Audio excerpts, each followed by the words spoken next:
지금부터 재단법인 한반도 평화만들기와 중앙일보가 주최한 리셋코리아 윤석열 정부의 국민통합플랜 출판 기념회를 시작하겠습니다.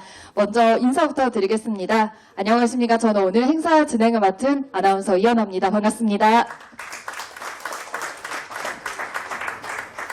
네, 감사합니다. 오늘 정말 청명한 가을 하늘이었는데요. 또 선선한 날씨니만큼 오늘 함께해 주셔서 대단히 감사드립니다. 오늘 행사는 중앙일보와 또 한반도 평화 만들기가 주최해서 개최된 그런 행사인데요. 재단법인 한반도 평화 만들기에 대해서 간략하게 소개를 또 해드리겠습니다. 재단법인 한반도 평화 만들기는 한반도 평화와 번영, 또 더 나아가서 또 통일의 마중물이 되기 위해서 노력하고 있는 그런 단체입니다. 2017년 11월 23일에 출범을 했는데요. 또 산하에는 한반도 포럼과 또 한반도 경제 포럼, 한일 비전 포럼, 또 한중 비전 포럼 총 4개의 싱크탱크를 운영하고 있습니다. 또 중앙일보와 함께 리셋코리아, 또 NK 비즈니스 포럼 등 다양한 사업을 또 진행하고 있는데요. 또 오늘 출판 기념회에 함께 하시면서 서로 인사도 또 많이 나누시고 유익한 시간 보내다 가셨으면 좋겠습니다. 그럼 오늘 첫 번째 순서로 한반도 평화만들기 재단 이사장이신 홍석현 중앙홀딩스 회장님께서 또 리셋코리아 윤석열 정부의 국민통합플랜 발간에 힘써주신 여러분들께 감사 인사를 전하고자 합니다. 홍석현 회장님을 뜨거운 박수로 맞아주시기 바랍니다.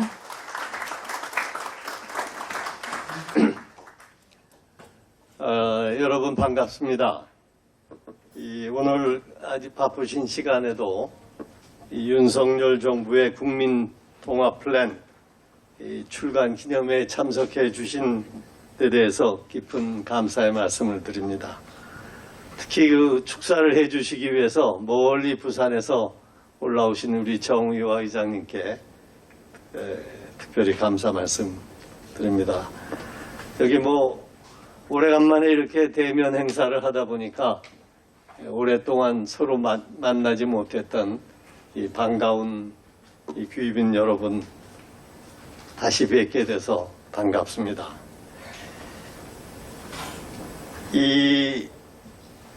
최근 리셋코리아 위원들께서 국정 과제를 잘 정리해서 이렇게 노력해 주신 결과입니다.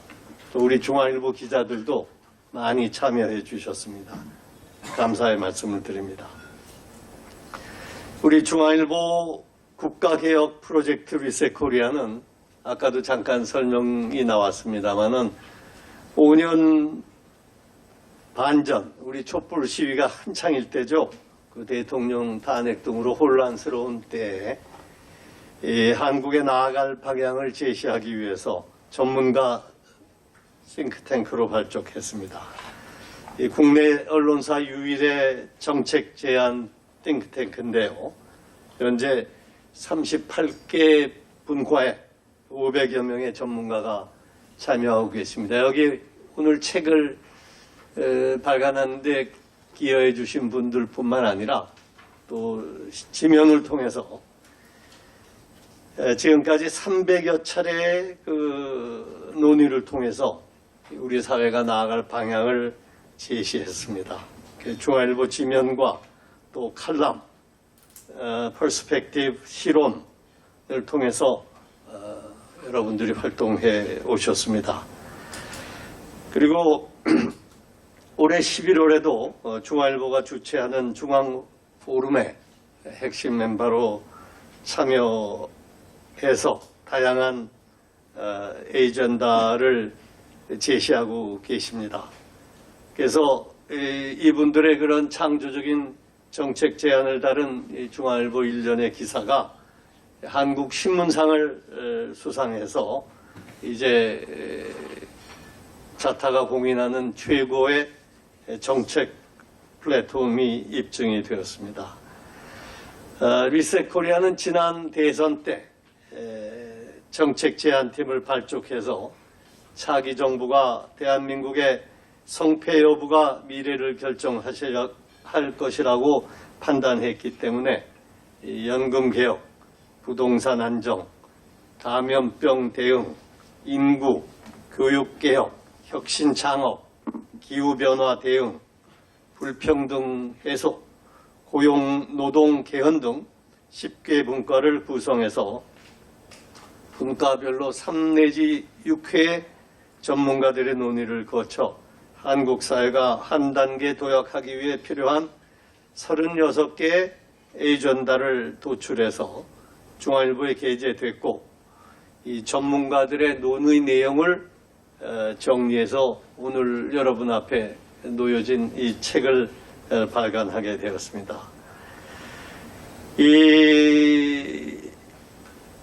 이들 에이전다에 대해서는 이제 앞으로 진행될 프로그램에서 자세히 설명이 되기 때문에 제가 중복해서 말씀드리진 않겠습니다. 이 윤석열 정부의 국민통합 플랜은 이 사회 지도자나 정책 담당자뿐만 아니라 우리의 앞날을 걱정하는 모든 사람들에게 우리가 나아갈 방향을 성찰하게 하고 우리가 스스로 문제를 해결해 나갈 수 있는 방안을 제시하고, 희망적으로는 이 정부에서, 윤석열 정부에서 이들 제안이 실행되어서 개인 잠재력이 꽃피우고 끊어진 계층 사다리가 다시 연결되며 무너진 중산층이 복원되고 경제 성과가 국민 행복으로 연결되는 나라가 되기를 진심으로 기원합니다. 마지막으로 지난 5년간 이 중앙일보 편집국과 이 리셋코리아 멤버들 중심으로 활동해 오신 이 리셋코리아가 보다 더 원활하게 운영되기 위해서 제가 이사장으로 있는 재단법인 한반도 평화 만들기에 한 파트로 들어가는 것이 어떨까 하는 생각을 하고 있습니다. 아까도 잠깐 소개 말씀이 있었습니다마는 이 한반도 평화 만들기 재단에는 한반도 포럼, 또 한반도 경제 포럼, 한일 비전 포럼, 한중 비전 포럼이 있어서 이 한반도 포럼의 경우는 뭐 25, 6년 활동해 오고 있고요. 가장 최근에 발족된 한중 비전 포럼도 벌써 2, 3년 운영이 되고 있습니다. 특히 이번 봄에 우리 국내 외교의 최고 전문가의 한 분인 위성락 전 주러시아 대사를 사무총장으로 영입해서 한 단계 우리 재단이 업그레이드 됐고, 리셋코리아의 활성화를 위한 강력한 지원이 가능하다고 생각합니다. 여러분들이 동의해 주신다면 그렇게 하겠습니다. 동의해 주십니까? 감사합니다. 지난 6년간 리셋코리아의 위원으로서 활동해 주시면서 뜻을 함께 해 주신 데 대해서 다시 한번 진심으로 감사드립니다. 감사합니다.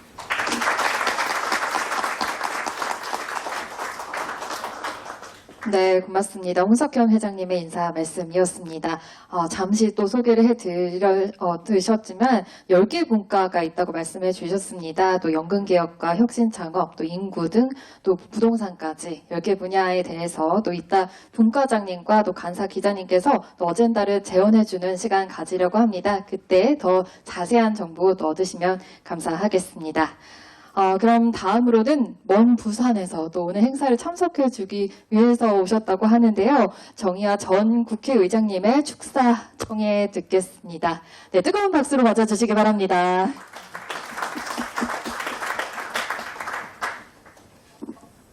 조금 전에 우리 홍석현 회장님께서 리셋코리아를 한반도 지금 하시는 그 재단에 편입하려고 동의를 받을 때 박수를 아주 치는 동 마는 동 하는 분이 계시더라고요.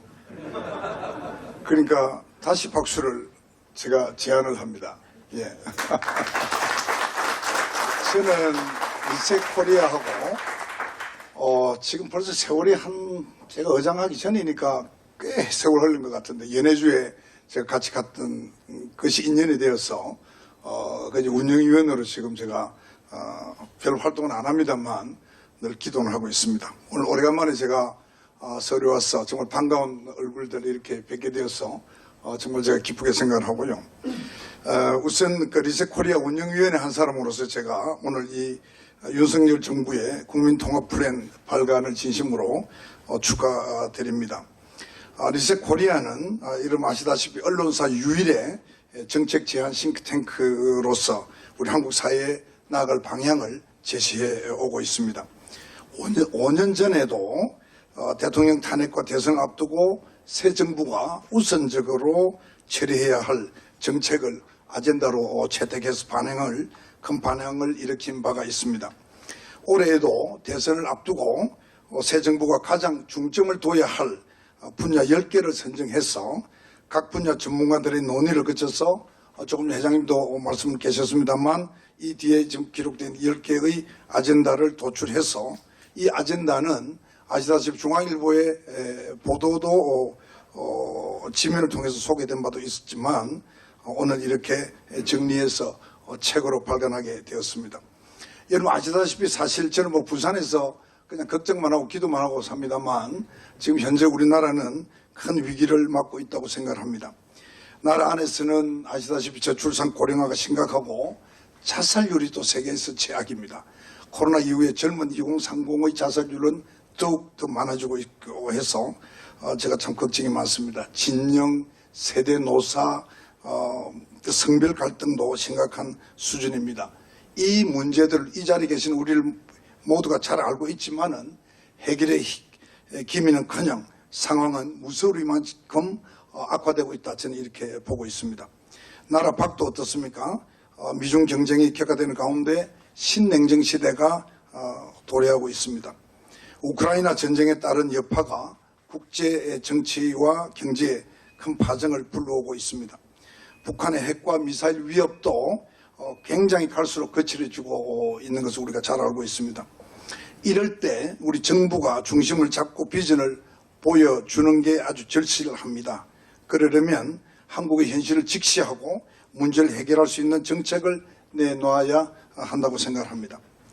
이것을 위해서는 정부의 정책 담당자들만 나서서는 어렵지 않겠느냐, 불가능하지 않겠느냐 이렇게 생각을 하고요. 우리 사회의 집단 지성을 모아야 최선의 답을 찾을 수 있다고 생각을 합니다. 윤석열 정부의 국민통합 플랜은 각 분야의 최고 전문가들이 죄송합니다. 집단 지성을 모은 결과물입니다. 아무쪼록 윤석열 정부와 정부의 정책 담당자들과 또 각 정당 그리고 국회의원들이 정책을 구성할 때 이 책을 많이 참고해 주었으면 하는 바람을 갖고 있습니다. 머리를 맞대고 논의해서 정책 아젠다를 제시해 주신 리셋 코리아 대선 정책 제안팀 분과위원 여러분들에게 제가 운영위원회 한 사람으로서 감사를 드리고요. 또 이 자리를 빌려서 우리 한국 사회에 나아갈 방향을 제시하는 언론의 역할을 충실히 수행하고 있는 중앙일보 관계자 여러분들에게도 제가 큰 박수를 보냅니다. 다시 한번 책 출간을 축하드립니다. 감사합니다.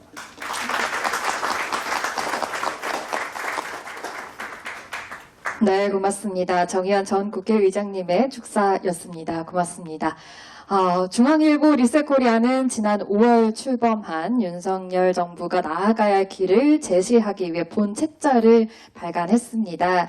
리셋코리아 사무국장이신 정재홍 중앙일보 국제외교안보 에디터께서 윤석열 정부의 국민통합 플랜 발간을 기념해서 경과 보고를 진행해 주시겠습니다. 박수로 환영해 주시기 바랍니다.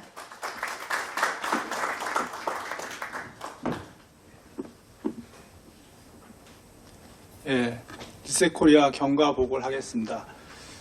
리셋코리아는 촛불 시위와 대통령 탄핵을 앞두고 혼란스러운 전국에서 한국 사회에 나아갈 방향을 제시하기 위해 홍석현 중앙홀딩스 회장님의 제안으로 중앙일보와 JTBC가 2017년 1월 발족했습니다. 운영위원과 분과위원, 자문위원 등 38개 분과 500여 명의 전문가가 분야별 토의를 통해서 한국 사회 어젠다를 도출하고 있습니다. 2017년 대선 전국에서 100번 이상의 회의를 하고 이를 77회에 걸쳐 기획기사로 중앙일보 게재했습니다. 이후 전문가들이 시론, 퍼스펙티브, 한반도 평화워치 등 칼럼으로 중앙일보 지면을 통해서 국가 어젠다를 제시하고 있습니다. 당시 리셋코리아가 제시한 어젠다는 큰 반향이 있었습니다. 문재인 정부 그 100대 과제 중에 70개가 리셋코리아 어젠다와 일치하거나 유사했습니다. 리셋코리아는 대통령 직속 국정자문위원회의 이례적 요청으로 연석회의를 갖기도 했습니다. 그 리셋코리아는 그동안 보도된 기사를 다시 한번 대한민국 그 책으로 발간해 정부 부처와 연구소, 전문가들의 배포에 한국 사회의 발전 방향을 제시했습니다. 그리고 리셋코리아 기획은 그 회장님이 말씀하셨듯이 2018년 4월 한국신문협회가 주는 한국신문상을 수상했습니다. 리셋코리아는 2022년 대선을 10개월 정도 앞둔 시점에서 2021년 5월 대선 정책 제안팀을 발족했습니다.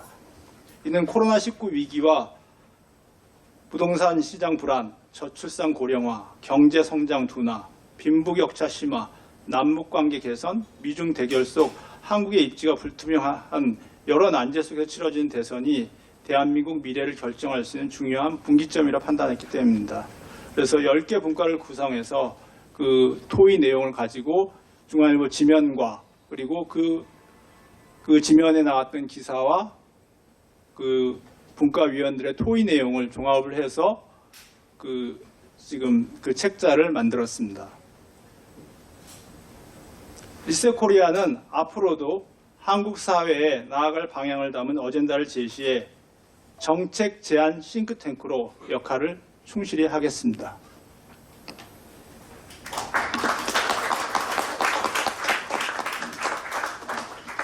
네, 고맙습니다. 리셋코리아 사무국장이신 정재용 중앙일보 국제 외교안보 에디터께서 경과 보고를 진행해 주셨습니다. 정말 분과별로 정말 많은 회의와 또 중앙일보 지면을 통해서 어젠다를 계속해서 또 제시하고 있는데요. 리셋코리아 정책 제안팀에는 총 10개 분과가 있다고 말씀드렸습니다. 우리 사회가 또 다음 단계, 또 한 단계 앞으로 나아가기 위해서 이 새 정부가 꼭 리셋해야 되는 분야이기도 한데요. 이 10개 분야가 바로 연금 개혁, 또 혁신 창업, 인구, 교육, 불평등 해소, 기후 변화, 또 노동, 감염병, 개헌, 부동산입니다. 이 10개 분야의 분과장님과 또 간사 기자께서 이 새 정부의 정책 어젠다를 재현해주는 시간 갖도록 하겠습니다. 10개 분야이기 때문에 조금 짧고 굵게 또 3분 정도만 어젠다를 제안해 주시면 감사하겠습니다. 네, 그럼 첫 번째 분 모시겠습니다. 먼저 연금개혁 분과장이신 윤석명 전 한국연금학회 회장님께서 제언해 주시겠습니다. 박수로 환영해 주시기 바랍니다.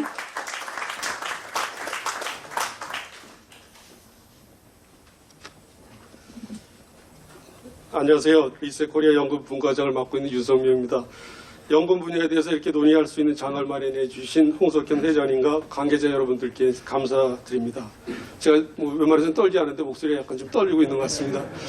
제 이름이 윤석명입니다. 우연찮게 대통령, 윤석열 대통령하고 실제로 파피윤씨고 석자 돌림이 똑같습니다. 그래서 윤석열 정부가 좀 잘 돼야 될 텐데 지지율이 낮아서 지금 걱정이라서 제 목소리가 떨리는 것 같습니다. 지난 대선 후보 토론 당시 연금개혁이 주요 이슈 중에 하나였습니다. 또 어제는 코리아 서베이 리포트가 OECD로부터 이제 세종에서 발표가 됐고요. 그 중에서 연금 이슈가 가장 또 핫한 이슈가 된 것 같고, 오늘은 또 OECD 대사 커미티에서 우리나라 연금 보고서가 또 발표가 됐습니다. 그런 측면에서 아주 시적절한 자리가 된 것 같습니다. 연금 관련해서는 워낙 다양한 의견들이 많이 제시되다 보니까 연금분과에 소속된 전문가들 사이에서도 100% 통일된 합의를 도출하는 게 쉽지는 않았습니다. 이러한 어려움이 있었음에도 연금분과 위원들은 많은 부분에 대해서 공감대를 형성하여 대안을 제시할 수 있었습니다.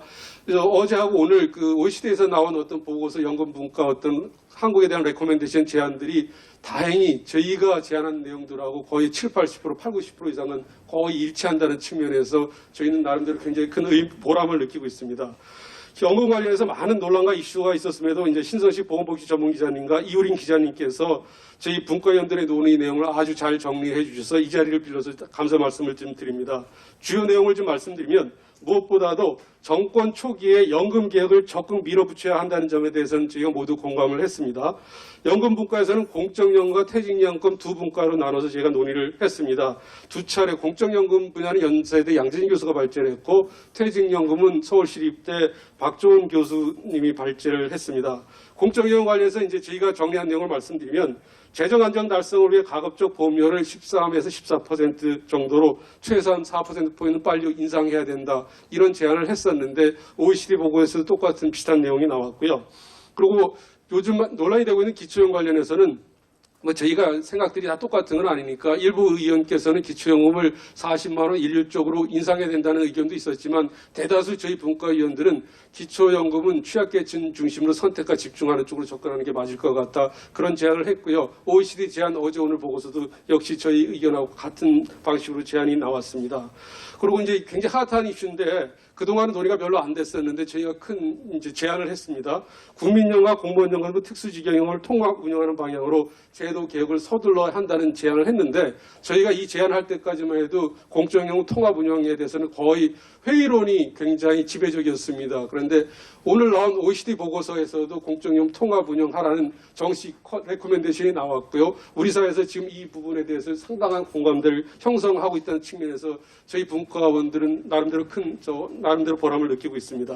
다음으로 퇴직연금 관련해서 말씀드리면 박근혜 정부에서 인사혁신처장을 하시면서 공무원연금 개혁을 조율하셨던 이금면 전 차장님께서는 저희 분과위원으로서 퇴직연금의 낮은 수익률을 해결하기 위해서는 독립된 퇴직연금 전담기구 설치를 제안했습니다. 이 부분에 대해서 우리 사회가 앞으로 좀 많은 논의를 해야 될 것 같고요.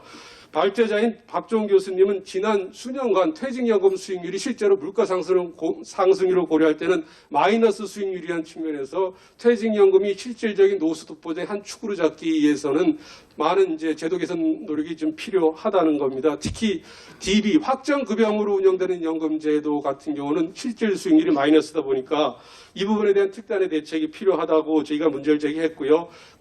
퇴직연금을 주로 이제 논의를 했던 박종훈 교수님과 자원시장연구원의 남재 박사님 모두 원리금 보장 상품이 주를 이루는 지금 같은 퇴직연금 운영 시스템으로는 문제가 많다. 그러니까 디폴트 제도, 사전 지정 운영 제도를 활성화해서 퇴직연금의 수익률을 획기적으로 높일 필요가 있다. 이런 제안을 했었는데요.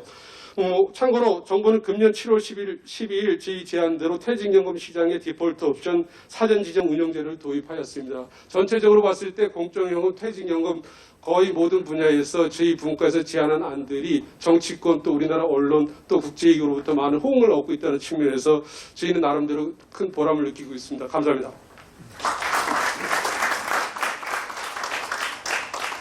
네, 고맙습니다. 연금개혁분과였습니다. 또 소개해주신 윤석면 전 한국연금학회 회장에게 깊은 감사 인사 드리겠습니다.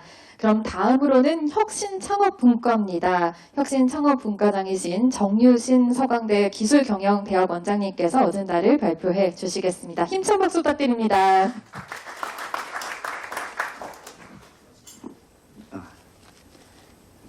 대통령과 이름이 유사한 분이 대통령 레벨에서 워낙 얘기를 잘 하시니까 진짜 떨리는 건 제가 떨리는 것 같아요. 두 번째 나이가. 혁신창업분과 정유신입니다.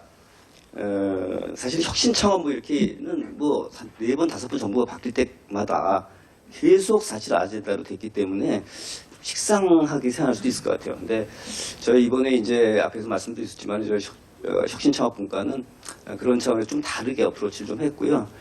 이게 지금 최근에 일어난 변화하고 상당히 매치가 되는 것 같습니다. 그러니까 우리나라 가장 큰 문제가 이제 뭐 이때까지 패스트 팔로우였다가 이제 좀 포스트 무버로 가야 된다 이런 얘기를 많이 했는데 참 어려웠었잖아요. 실질적으로 지금 보면은 이제 잠재 성장률 1%가 떨어지고 이건 사실 노동 LK로 뭐 우리 늘려고 되는 게 아니니까 결국 이제 생산성을 높여야 되는데 그건 결국 신산업 기술 혁신 외에는 없다 이런 거고요. 최근에 또 여러분도 아시지만 그 미중 그 이제 전쟁이 기술 패권이니 지금은 이제 뭐 또 미국 주도의 이제 칩4 동맹하고 또 인플레 감축법 이렇게 해서 새로운 국면 전개가 돼가지고 이제 더 이상 뭐 미중 간의 무슨 패권 다툼이 아니라 거기에 우리가 자리매김 못하면 국가 생존 내지는 선진 도약이 어려운 그런 상황이 됐습니다. 그래서 사실 굉장히 중요한 게 이제 뭐 창업, 벤처 창업 얘기를 많이 했지만 그 차원을 또 뛰어넘는다. 그래서 저희는 사실은 이제 아젠다를 어떻게 잡았냐면 혁신 창업을 잡았거든요. 그 얘기 뭐냐면 어떤 그런 일반적인 어떤 벤처 붐 창업 이런 것이 아니라 혁신, 기술 혁신을 통한 창업을 해야 된다. 이제 그걸 하도록 좀 포커스를 갖다 좁혀가 명확히 이렇게 했습니다. 물론 이제 윤석열 정부도 4차 산업혁명을 선도하는 과학기술 국가를 만들겠다 이렇게 얘기는 밝히고 있습니다. 근데 이 문제는 뭐냐면 문제의 핵심을 정확하게 진단을 하고 정책의 그 실효성, 지속성을 갖추지 못하게 되면 이제 매번 우리가 정부를 이렇게 받지만 쉽지 않다 이런 거죠. 그래서 문제 핵심이 뭘까 이렇게 생각해 보면 이제 굉장히 다양한 문제들이 있습니다. 그러나 저희는 이제 그 혁신창업국에서 뭐로 봤냐면 아까 말씀드린 대로 혁신 창업은 그러니까 그냥 단순히 어떤 벤처 창업이 아니라 혁신 창업 붐이 제대로 일어나지 않다. 그래서 이제 우리는 이제 그 혁신 창업을 그 하나의 굉장히 중요한 아젠다로 선정을 했는데 그 이후로 이를테면 저희가 GDP 대비 한국의 R&D 투자 비율 그리고 GDP 대비 특허 출원 건수를 보게 되면 세계 탑이에요. 1, 2 정도가 되거든요. 근데 실질적으로 이제 그런 특허의 활용률을 보게 되면 50%대. 특히 이제 대학이나 그 출연연 연구소들 쪽은 30%대예요. 그러니까 장롱 특허다, 또 뭐 R&D 패러독스다, 뭐 이런 얘기들 하는데 이유가 뭐냐? 결국 이제 좀 이지 고잉을 하는 거예요. 그렇게 간 거죠, 이런 쪽에서. 그러니까 결국 이제 그 세계 최대의 어떤 그런 그 R&D 투자, 그다음에 특허 이런 쪽이 혁신 창업으로 혁신 기술에 연결을 이렇게 돼야 되는데 그게 안 됐다는 거죠. 그래서 이게 지금 사실은 지금 뭐 미중 간 문제가 아니라 지금 뭐 반도체 또 뭐 배터리에서 신기술 쪽에서 어떤 그런 초록체 같은 걸 유지하지 않으면 굉장히 어려워지는 그런 상황이 되고 있는데 이런 쪽에서 굉장히 중요하다. 그러니까 대기업들, 기업들은 사실 어차피 다 이렇게 노력을 해왔잖아요. 그러니까 오히려 이제 그 미래 성장 동력 신기술 같은 확보는 대학 그리고 연구소 이런 쪽에서 나와야 되는데 그런 쪽에 좀 포커스를 분명히 해야 된다는 쪽으로 저희가 잡았습니다. 그래서 저희 혁신창업분과에서는 뭐 다양하게 있지만 뭐 벤처 창업 생태계 구축에 여러 가지 그런 그 요소들이 있지만 이런 그 신기술 창업, 혁신 창업 쪽에 포커스를 두고 네 가지를 좀 저희가 얘기를 했습니다. 그래서 특히 이제 대학과 출연, 특히 대학 쪽에 기술 사업화 조직이 있어요. 산학협력 뭐 이런 쪽 많이 해왔는데 이런 쪽에 구조를 시장 마켓 오리엔트로 바꿔야 되겠다. 민영화시켜서 효율성 높여야 된다. 그러니까 현재는 이제 순환 보직 중심으로 돼서 좀 관리화될 수밖에 없는 그런 구조인데 이런 쪽으로 해서는 미래 성장을 담보할 수 있는 기술이나 혁신 창업이 나오기 어렵다는 거죠. 그래서 그런 쪽에 변화시켜야 되겠다. 그래서 기술 사업화 조직을 독립시키고 주식회 상태로 만들어야 되겠다. 그리고 또 대학 캠퍼스 내에 우리 지금 뭐 규제 샌드박스 많이 해왔잖아요. 그래서 이런 쪽에 기술 샌드박스를 도입을 해서 대학 내에서 그런 기술 사업 아이디어나 어떤 그런 시제품 갖다가 판단하고 해볼 수 있는 그런 구조를 만들어야겠다고요. 두 번째는 이제 인재들이 뭐 다 뭐 생각하는 거지만 대기업이 아닌 이런 혁신 창업 그 스타트업 쪽으로 몰릴 수 있도록 가야 되겠다는 건 이제 그런 인센티브를 줘야 되는데 스타 옵션을 줘야 돼. 그러니까 지금 그런 쪽 얘기는 많이 논의가 돼 있어요. 근데 파격적인 좀 그 스타 옵션 제도가 도입이 돼야 될 것 같아요. 그렇지 않으면 효과가 특별하게 있지 않다는 거고요. 실제는 저희가 이제 혁신 창업으로 끝나는 게 아니라 유니콘으로 가고 유니콘들이 미래 신성장 동력의 어떤 중심이 되고 우리나라 국가 경쟁력의 어떤 중시 역할을 해야 되는데 그러려면 이것은 시장 확장성을 담보해야 되기 때문에 반드시 세계화 쪽으로 연결돼야 된다. 그래서 세계화의 두 양축 인바운드, 아웃바운드 쪽에 이런 쪽으로 연결할 수 있는 구조를 만들어야 되고 특히 이제 개인적으로 저희가 많은 그런 논의를 했는데 우리의 가장 큰 문제는 실리콘밸리라든지 이런 핵심적인 신기술들이 이동되는데 신기술 내기도 전부 기대칭이거든요. 이런 쪽을 갖다 캐치업하려면 저희가 해외 거점을 확실하게 갖고 있어야 돼요. 그래서 실리콘밸리가 지금 뜨고 있는 그런 그 벤처 메카 쪽에 해외 그 기술 거점을 가지고 그런 쪽하고 아주 그 기술 맵을 통해 가지고 초기에 어떤 변화가 일어나는지 그 펀더멘탈 판단할 수 있는 구조가 가져가야 된다는 거고요. 또 하나 저희 한상들 있잖아요. 그래서 항상 그 유니콘 펀드, 벤처 펀드 또는 혁신 창업 펀드 같은 만들어서 이런 구조가 다 같이 키워가고 지금 뭐 유니콘 우리가 얘기하지만 초기 쪽에만 키우고 나면 다 외국자분이 들어와서 키우고 있거든요. 그건 우리나라 유니콘이 아니에요. 그래서 그런 구조 같이 연결해서 가는 것이 굉장히 중요하다. 네 번째는 창업문화 정착이죠. 그래서 논문도 굉장히 중요하지만 대학 내 좀 자율적이고 자연스러운 창업문화가 정착될 수 있도록 규제 완화가 돼야 되겠다. 끝으로 지금 사실 미국이 금리 인상을 해가지고 굉장히 어려워졌잖아요. 유동성 긴축으로 들어갔고 13년 만에 금리를 올려가지고 지금 뭐 신흥국이라든지 우리나라가 굉장히 어려움을 겪고 있는데 이때 항상 그러니까 아트너의 기술혁신 곡선에 가면은 항상 모든 신산업과 성장 동력들은 벤처 붐 버블 붕괴 그리고 진정한 신산업과 리더의 탄생이에요. 그래서 지금이 굉장히 중요한 시기입니다. 여기서 딴 나라도 다 많이 무너질 텐데 이때 옥석가리 과정에서 제대로 키우는 그런 구조 정책을 갖다 가져야지면 되고 거기 뭐 비판해가지고 막 뭐 문제를 일으킨다 이렇게 되면 진정한 어떤 그런 신산업과 경쟁력 갖고 있는 우리나라의 리더들이 나오기 어려울 것으로 보입니다. 그래서 윤석열 정부는 이런 차원에서 지금이 굉장히 중요한 시기라는 그런 관점에서 이런 것들이 정책에 반영되기를 기대합니다. 감사합니다. 네, 고맙습니다. 혁신창업분과 어젠다를 발표해 주셨습니다. 그럼 다음은 인구분과 핵심 어젠다를 제시해 주시겠는데요. 손혜용 중앙일보 경제정책팀장님께서 제시해 주시겠습니다. 환영의 박수 부탁드립니다. 안녕하세요. 저 중앙일보 경제정책팀장을 맡고 있는 손혜용이라고 합니다.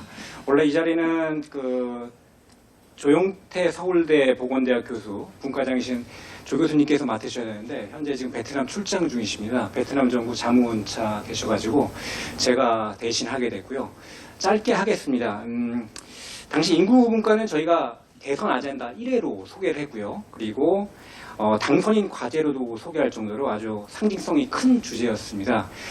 당시에 분과위원들께서 심도 있는 토의를 하셨고 저희도 취재를 상당히 열심히 했습니다. 그 당시에 서울 인근 하남, 과천, 의왕을 갔는데 여기 산부인과는 분만실이 없습니다. 하나도 없습니다. 분만 씻는 산부인과 아무도 없었고요. 그 다음에 저희가 군위 이런 인구 감소 지역을 직접 갔는데 여기는 병원이 없어요. 종합병원이 없고 심지어 소방서도 없고 계속 이런 상황이 계속 유지된다면 우리나라에 큰 충격이 올 것 같다라는 공감대가 형성이 됐고요. 실제 우리나라 출산율을 보면은 작년 0.81이었습니다. 현재 5년째 OECD 꼴찌를 하고 있는데 올해 출산율은 아마 한 0.75 정도로 예상이 돼요. 저희가 출산율이 보통 대부분 2분기하고 거의 일치하는데 0.75가 된다면은 진짜 전쟁이 벌어지지 않은데 전무후무하게 저희 나라가 선진국 대열에서 0.7대를 찍는 그런 불명예를 안게 됩니다. 그래서 저희가 상당히 심도 있게 논의를 했고 만약에 이런 상황이 계속 유지가 된다면은 당장 경제적으로 충격이 올 뿐만 아니라 우리가 당연시 여기던 것들이 많은 것이 바뀌게 됩니다. 또 학교가 줄어들고요. 대학교 당연히 줄어들고 군부대가 사라집니다. 그러면 그 강원도 경기도에 있는 그 접경 지역의 경제는 망하게 되고요. 비단 그런 문제뿐만 아니라 이런 얘기도 나왔어요. 그 프로야구 10개 구단이 유지되기가 힘들다. 그리고 결국 올림픽에서도 운동을 잘하는 선수들이 나가야지 금메달을 따는데 나중에 3천만 되고 2천만 명 되면 이제 금메달 따기도 힘들고 월드컵 예선을 통과하기도 힘들지 않겠느냐 이런 얘기까지 나왔습니다. 상당히 하여튼 저희도 중요하게 다뤘고 그래서 저희가 그 당시에 아젠다로 내세웠던 거는 첫 번째 인구사회 부총리를 신설하자, 두 번째는 정년연장을 공론화하자, 세 번째는 주거복지 패러다임을 전환하자, 네 번째는 고령 친화 경제로 생태계를 확장하자라는 4가지 어젠다를 제시했고요. 결국 인구 전략을 이끌 컨트롤 타워가 시급하고, 그 다음에 지금 인구 감소에 이제 연착륙 시스템을 갖춰야 되며, 2000년대가 마지막 기회니까 준비를 제대로 하자 이런 취지였습니다. 결국 인구 전략에는 우리 국가 역량을 집중해야 되고요. 그리고 인구 감소는 이미 정해진 미래입니다. 그렇기 때문에 우리 초고령 사회에 맞게끔 통합적 일자리를 창출하자 이런 의미를 담았습니다. 실제 상당 부분 반영이 됐는데 이번 인수위에서 인구분과가 만들어졌고요. 당시 저희 인구분과에 참여하시던 조용태 교수와 이상림 박사 두 분께서 인수위에 직접 참여해서 이런 아이디어를 제시를 했습니다. 그리고 저희는 인구 부총리를 만들자고 해서 그렇게까지는 되진 않았지만은 기재부 내에서 인구 정책을 총괄할 컨트롤 타워를 지금 만들고 있고요. 그리고 인구 감소에 연착륙하기 위해서 그 각종 시스템을 개비하는 그런 과정을 지금 거치고 있습니다. 그리고 정년 연장 논의도 이제 공론화를 진행을 하고 있습니다. 저희 분과 논의 내용이 상당 부분 반영이 됐는데 당시 간사로서 참여한 저도 상당히 큰 보람을 느꼈습니다. 이상입니다. 감사합니다. 네, 고맙습니다. 인구 분과 핵심 어젠다를 또 제시해 주셨습니다. 그럼 다음으로는 교육분과입니다. 교육분과에는 이주호 전 교육과학기술부 장관님께서 해 주시겠습니다. 환영의 박수로 맞아주시기 바랍니다. 우리나라가 사실 그 한 10년 전만 해도 세계 최고의 교육 선진국 대접을 받았었는데요.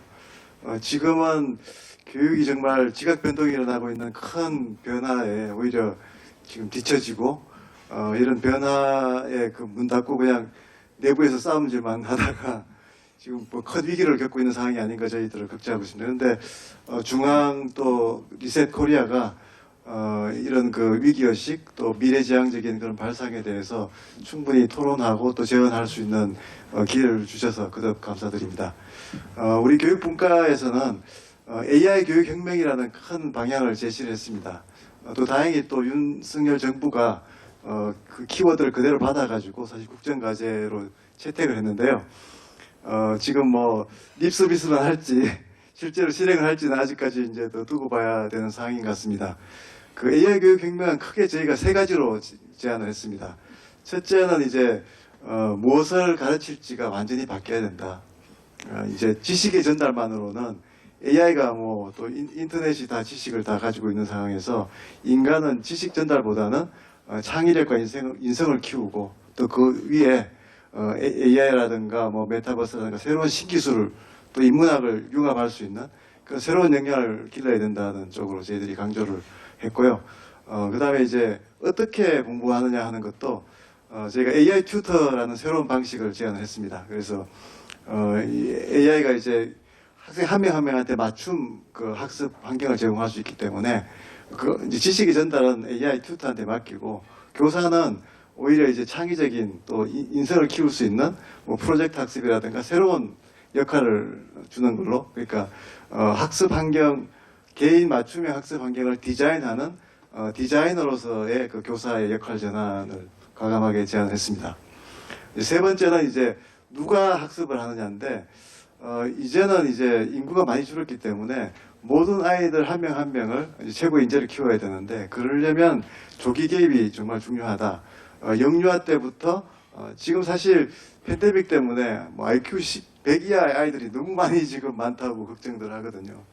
두뇌 발달이나 정서 발달이 조기에 잡아주지 않으면 격차가 굉장히 많이 벌어질 수 있습니다. 그래서 교육부의 역할은 정말 조기 개입, 영유아 유보 통합이라든가 이런 쪽으로 저희들이 강조를 하고 또 평생 학습도 굉장히 중요한 게 이제 지식이 계속 늘어나니까 계속 배워야 되는 거죠. 그래서 이제 대학 같은 경우에는 이제 평생 학습 기관으로 전환하는 그런 좀 미래지향적인 무엇을 어떻게 누가 학습하느냐가 다 바뀌는 AI 교육 혁명을 저희들이 제안을 했고요.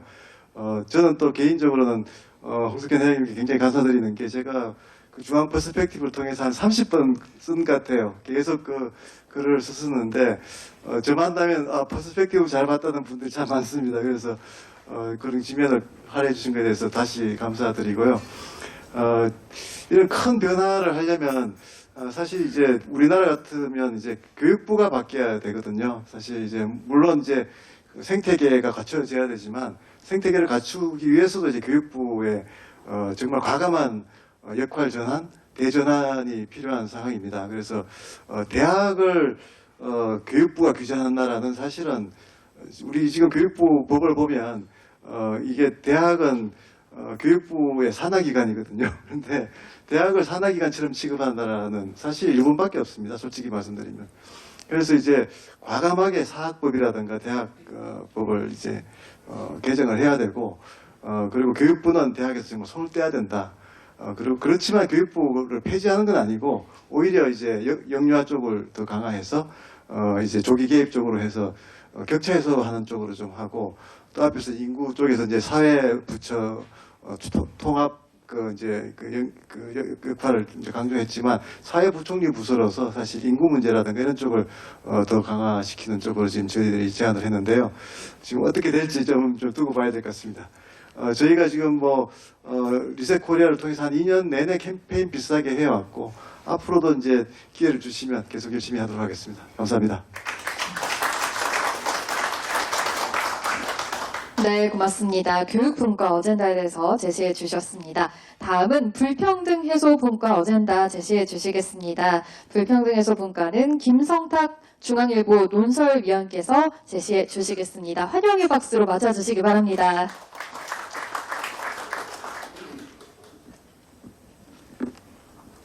예, 저희 분과는 그 송인환 연세대 교수님이 분과장을 맡아주셔서 오늘 발표를 하셔야 되는데 아직 잠깐 늦으셔서 제가 대신 설명을 드리겠습니다. 이 불평등과 양극화에서는 사실 어느 정부에서나 핵심 국정 과제에 해당했습니다.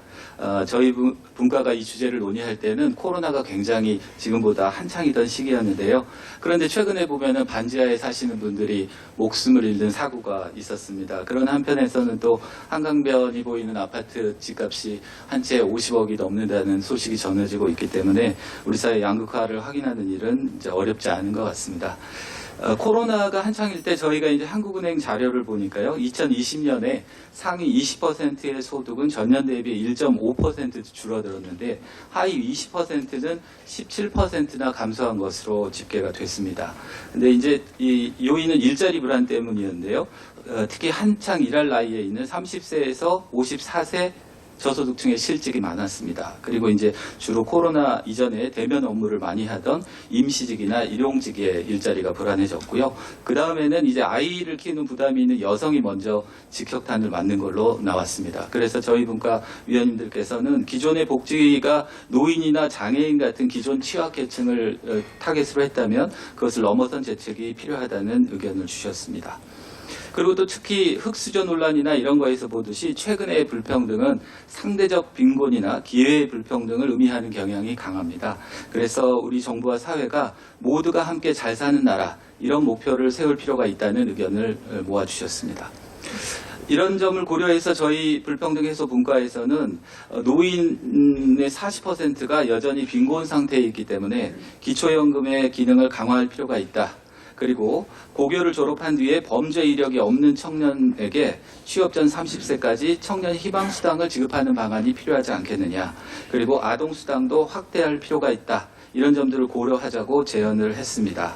문제는 재원인데 다른 예산을 줄여가지고 할 수는 없기 때문에 한시적으로 사회 연대세를 목적세로 걷는 방안을 검토하자는 데 의견을 모았습니다. 그러나 이거를 계속할 수 없기 때문에 그 다음에는 위기 상황이 오면은 사회적 기금을 모으거나 이런 방안을 검토해보자는 의견이 나왔습니다.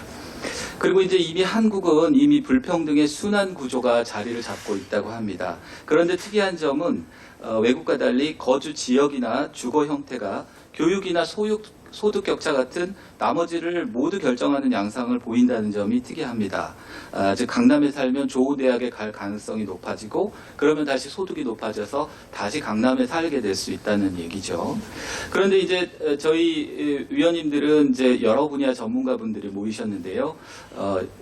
열악한 주거에 처해 있는 청년들을 조사해 봤더니 특이하게도 어렸을 때 그런 이미 어려운 주거에 살았던 경우가 많다고 합니다. 그래서 아동기 주거부터 개선을 해줘야 그 고리를 끊을 수 있는데, 근데 국내에서는 주거급여를 줄 때 가구원 수를 따진다고 합니다. 그런데 외국이나 유럽 국가들은 그 가정에 아동이 얼마나 있는지를 봐가지고 산식을 계산하기 때문에 그런 제도 개선이 필요하다는 조언을 주셨습니다. 그 다음에 건강도 아동기가 중요하다고 합니다. 부모 학력에 따라서 미숙아나 저체중아 발생에 차이가 나는데 이 두 가지가 겹치면 사망률이 15배가 뛴다고 합니다. 그런데 국내에서 지금 만 2세 이하 아동기 건강관리는 실제로는 공백 상태에 있는 것으로 진단이 됐습니다. 다음으로 저희가 다룬 주제는 뜨거웠던 이제 젠더 갈등 문제인데요. 이 문제는 지난 대선에서도 이대남과 이대나의 표심이 갈릴 정도로 굉장히 심각한 문제입니다.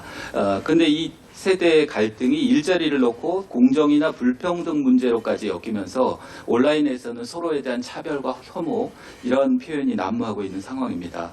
그런데 원인을 들여다보면 20대 남녀가 서로 소통하는 온라인상의 소통 공간 구조가 완전히 분리되어 있다고 합니다. 이렇기 때문에 앞으로 발전되는 기술인 빅데이터나 인공지능, 메타버스 같은 디지털 분야에서도 정부가 업체들이 알아서 뭐 조율을 해라 이러지 말고 혐오라든지 허용되지 않은 기준을 서둘러 제시할 필요가 있다는 지적이 나왔습니다. 또 특이하게도 지금 20대가 태어나던 시기에 여아 낙태가 굉장히 많았다고 합니다. 그 이후로는 줄었는데요. 그래서 실제로 남녀가 정상적으로 짝을 뵙기가 좀 어려워졌기 때문에 남자 젊은이들 간에는 경쟁이 좀 격화됐고 그 상황에서 여성들에 대해서 약간 분노를 표출하는 경향이 나타났는데요. 그런데 여성들이 이제 그런 갈등에 노출되고 나면은 남성을 공격하는 게 아니라 스스로를 자책하면서 자살하는 경우가 많아서 지금 20대 여성의 자살률이 굉장히 높습니다. 그래서 이 성별 갈등을 그냥 하나의 그들만의 문제가 아니라 아주 심각한 사회 문제로 다뤄야 한다는 의견들이 많았습니다. 이런 다양한 불평등을 개선해 나가려면은 정부의 이러는 방식이 이걸 해결할 수 있어야 되는데 굉장히 실제로 현장에서는 굉장히 파편화돼 있다고 합니다. 취약계층 예를 들면은 주거공급은 국토부가 맡지만 사회복지는 복지부 담당인데 이 두 기관이 전혀 협업이 이루어지지 않고 있다고 합니다. 이를 위해서 저희 위원님들께서는 영국 런던시가 도입한 제도를 벤치마킹하자는 의견을 주셨는데요. 런던시는 모든 정책을 수립하고 집행할 때 건강영향평가, 성평등, 환경영향평가, 그리고 지역사회 안전 등 4가지 지표를 무조건 측정해서 반영하도록 하고 있다고 합니다. 그래서 국내에서도 아파트를 지을 때 환경영향평가를 하듯이 정부가 정책을 설계할 때부터 불평등 지수라든지 취약 집단에 미치는 영향 등을 검토하는 통합사회 영향평가를 도입하자고 제안했습니다. 마지막으로 사회 전체의 부를 늘리는 것보다 상대적 불평등을 줄이는 게 더 중요해진 시대라는 저희 위원님들의 표현을 끝으로 소개를 마치겠습니다. 감사합니다. 네, 고맙습니다. 불평등 해소 분과 어젠다에 대해서 제시해 주셨습니다. 또 끄덕끄덕 또 생각해 보시면서 집중력 있게 들어주고 계시는데요. 이어서 5개 분과도 이어서 진행하도록 하겠습니다. 다음은 기후변화 분과입니다. 기후변화 분과는 유현철 전 외교부 기후변화 대사님께서 제시해 주시겠습니다. 환영의 박수로 맞아주시기 바랍니다. 예, 방금 소개받은 유연철입니다. 저는 외교부 기후변화 대사 하다가 지금은 이제 UN 글로벌 컴팩트 한국협회 사무총장으로 지금 근무하고 있습니다. 하면서 최근에 일어났던 일을 여러분들하고 공유를 하고 싶은데요. 뭐냐면 UN 글로벌 컴팩트에 새로 가입한 그 중견 기업이 있습니다. 하는데 지방의 수출 회사인데 제가 그 사장님한테 어떻게 해서 UN 글로벌 컴팩트를 아셔서 가입을 하셨습니까? 이렇게 여쭤봤더니 제가 UN 글로벌 컴팩트를 알 리가 있겠습니까? 하면서 말씀하시는 게 바이어, 미국에 있는 바이어가 UN 글로벌 컴팩트를 가입하라고 그래서 가입을 했습니다. 라고 합니다. 두 번째 사례는 SM 엔터테인먼트라고 여러분들 다 잘 아시죠? 거기가 또 가입을 했습니다. 그래서 거기 이제 사장님이 이수만 대표의 또 이렇게 사촌 동생이라고 그러는데 어떻게 해서 가입을 하셨습니까? 이렇게 여쭤봤더니 팬덤들의 요구가 있어서 가입을 했습니다. 이게 MZ 세대에 그러한 요청이 있었다는 겁니다. 이러한 것이 지금 현재 글로벌의 그 트렌드가 아닌가라고 하는 점을 말씀드리면서 우리 기후변화 분과위원들의 위원들의 논의 결과에 대해서 기본적으로 같이 공유한 전제가 있습니다. 뭐냐면 기후변화는 국내 의제가 아니라 글로벌 의제다. 이게 글로벌 트렌드 제가 방금 소개해드린 그런 거하고 맞춘 거고, 두 번째는 기후위기는 인류가 뭐 잘 살자고 하는 게 인류 생존의 문제다. 라는 두 번째, 세 번째는 2050 탄소 중립 문제는 국가 경제의 생존 문제다.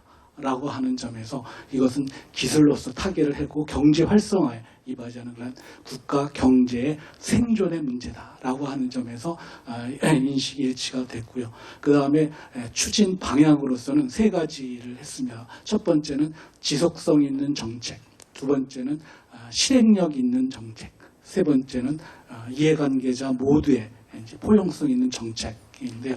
첫 번째 지속성 있는 정책은 그 2050 탄소 중립 목표 또 2030의 온실가스 감축 목표는 그대로 지속적으로 갔으면 좋겠다라고 하는 것이 우리 분과위원들의 의견이었습니다.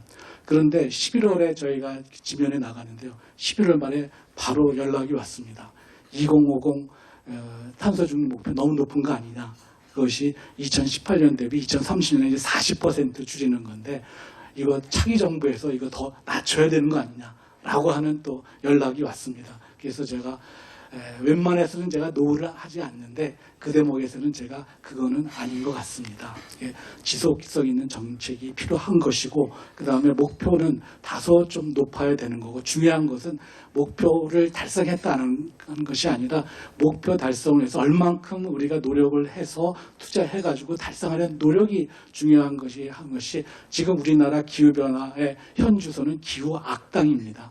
그것을 변화하려면 우리가 무언가를 우리가 지속성 있게 그리고 또 실행력 있게 하는 것이 중요합니다. 해서 그거는 방어를 했습니다. 이제 그렇게 했고 그 다음에 추진 정책으로는 저희가 크게 이제 세 가지 어젠다를 했습니다. 첫 번째는 에너지 전환이고요. 전환의 내용이 에너지 전환, 그 다음에 선형 경제에서 순환 경제로의 전환, 그리고 이를 구축하기 위한 가버넌스의 확립, 크게 세 가지 파트가 되겠습니다. 그래서 에너지 전환은 현재의 에너지 믹스를 재검토해서 다양할 필요가 있다. 거기에 제일 먼저 나오는 것이 원전 정책의 재검토입니다. 그래서 오늘 여러분들 받으신 책에 이제 171페이지 보면은 현 원전 정책 재검토해야가 이제 첫 번째 제목으로 크게 나오는데요. 이제 이 새로운 정부에서 원전 정책 재검토를 해서 수명 연장, 새로운 건설 뭐 그렇게 착실히 진행이 되고 있습니다. 그리고 그것과 더불어서 저희가 이제 배출권 거래제의 이제 시장 정부의 개입의 최소화 이제 그런 것을 제안을 했고 그 다음에 자원순환 경제의 확립 이제 그것이 이제 플라스틱 쓰레기라든가 그런 것을 우리가 재활용해서 온실가스 감축을 해야 한다라고 하는 것인데 최근에 우리 환경부 장관께서 그런 정책을 또 발표를 하셔가지고 또 많은 호응이 또 있다고 봅니다. 세 번째는 이제 가버넌스의 확립인데요. 저희 위원님들께서 강조했던 것은 대통령실에서 직접 기후 정책 수석 비서관을 신설을 해서 그분이 탄소중립위원회에 참석을 해서 탄소중립위원회가 중심 드라이빙 포스 중심 체제가 돼서 이끌어 나가는데 대통령실에서의 관여가 해야 한다라고 하는 것을 저희가 제안을 했는데 그 제안은 실행이 지금 안 되고 있는 상황인데 다행인 것은 새롭게 임명된 탄소중립위원장께서 저희하고 같은 그런 커다란 생각을 가지시고 전 정부의 또 녹색정책 기획관으로 계시고 분해서 저희의 이런 제안들을 소상히 또 알고 계신 분들이 있는 데 있어서 저희가 또 기대가 됩니다. 그래서 저희 기후변화 분과위원회에서 많은 제안들이 많은 상당 부분 수용이 됐고 또 앞으로의 또 과제가 많이 있습니다. 지난 8월 30일에 발표된 제10차 전력수급 계획에서는 원전의 비율은 30% 높아졌는데 신재생 에너지 파트는 온실가스 감축 목표에서 30% 20%로 줄어들었어요. 신재생 에너지에 역행하는 거 아니냐라는 또 많은 또 비판도 있기는 하지만 저희들이 볼 때는 그것이 목표가 높다는 것이 중요한 것이 아니라 목표 달성에서 이행을 하는 것이 중요합니다. 저희가 MB 때 신재생 에너지 목표가 4%에서 이제 11% 했는데 지금까지 6%, 7%까지밖에 안 됩니다. 중요한 것은 20% 목표라도 이것을 이행을 해서 실천을 해서 달성을 하면 자동차도 맨 처음에 출발할 때 가장 커다란 에너지가 들듯이 이것이 한번 움직이게 되면 그 다음부터는 많은 또 가속화되지 않나라는 생각을 해봅니다. 그래서 이런 기회를 주신 우리 리셋코리아 중앙일보 여러분들께 감사의 말씀을 드리면서 제 보고를 마치도록 하겠습니다. 감사합니다. 네, 고맙습니다. 기후변화 분과 어젠다에 대해서 제시해 주셨습니다. 그럼 다음은 고용노동분과 어젠다에 대해서 정리해 드릴까 합니다. 고용노동분과는 주한 김현장 변호사께서 제시해 주시겠습니다. 환영의 박수로 맞아주시기 바랍니다. 안녕하십니까. 고용노동분과장 주한 변호사입니다. 요번에 대선 공약 전체적인 검토를 좀 하면서 과거 대선 때의 공약들이 내용이 어떤 것이었나 쭉 검토를 했습니다. 뭐 다른 분야하고 조금 다르다고 제가 확신을 갖게 된 게 그동안 너다섯 번의 대선, 특히 이제 지금 국민의힘 쪽, 옛날 한나라당, 새누리당 이쪽 공약 내용이 거의 90% 이상 같습니다. 이번 공약도 거기서 크게 벗어나지 않고 다만 이제 AI라든가 4차 산업 혁명 이런 부분에 대해서 추가되는 내용이 있을 뿐이지 크게 변동하지 않았습니다. 그 이유는 여러 가지가 있을 수 있는데요. 첫 번째는 여러분들 잘 기억해 보십시오. 수십 년 동안 노동개혁 뭐 이런 어젠다 있다 저런 어젠다 있다 1, 2시까지가 쭉 제시가 됐는데 하나도 이루어진 게 없습니다. 단 하나도 없습니다. 제 기억에는. 하지만 그 동안에 노동계에 대한 선진국으로 가기 위한 굉장히 중요한 근로자들에 대한 선물, 노동 경제구조 하에서 선진화되는 제도, 선물일 수 있는 제도가 뭐냐면은 이제 정년 연장이라든지 그 다음에 이제 대체 휴일, 공휴일이 토요일, 일요일 겹치면은 월요일 날 화요일. 굉장히 큰 선물이거든요, 노동계. 이런 것들은 아주 빠른 속도로 이루어졌습니다. 근데 대부분 국가에 있어서 이러한 선물들, 노동계에 대한 선물들과 노동개혁, 이런 거는 그랜드 바게닝이 이루어집니다. 노동개혁은 없는 사람들, 못 가진 자들을 대상으로 하는 개혁이기 때문에 굉장한 집단적 반발이 항상 수반이 됩니다. 그렇기 때문에 이걸 하기 위해서는 이런 큰 사회적인 선물격인 제도를 시행할 때는 이거 이만큼 줄 테니까 너희들도 한 3분의 1만 양보를 해라.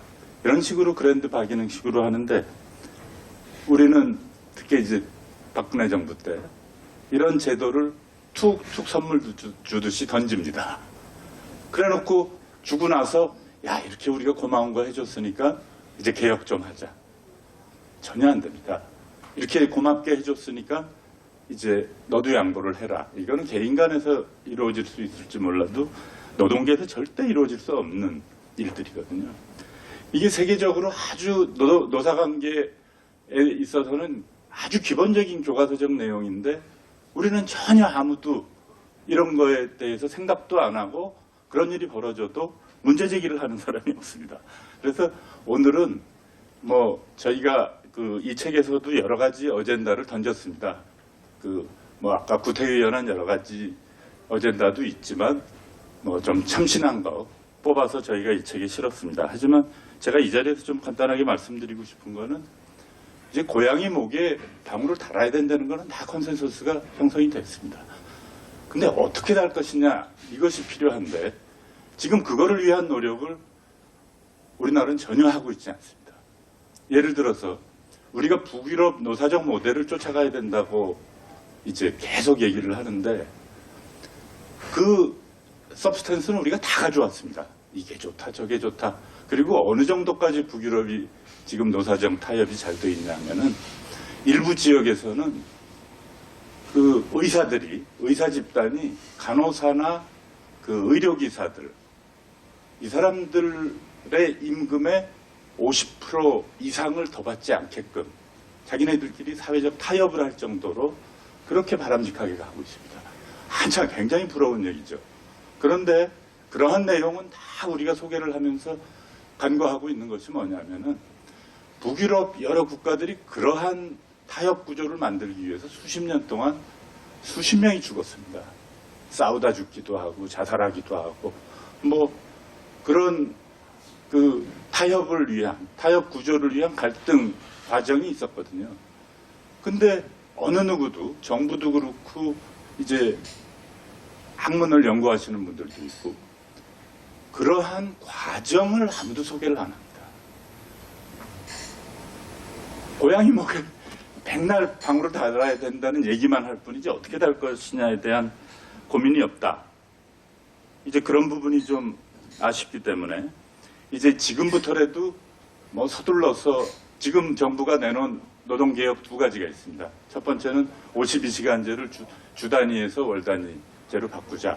좀 탄력적으로 좀 바쁠 때는 많이 팔릴 때는 좀 일 좀 많이 하고 이제 좀 한가할 때는 좀 적게 일하게 되는 탄력성 있는 것이고 그 다음에 나이가 들고 오래 근무한 사람이 무조건 많이 가는 연공제를 좀 폐지하자 하는 임금체계 개편 두 가지를 하고 있는데 지금 어젠다로 얘기하면은 요 두 가지만 이 정부에서 제대로 해결을 해도 저는 이 정부는 노동개혁 절반 이상의 성공을 한 것이다.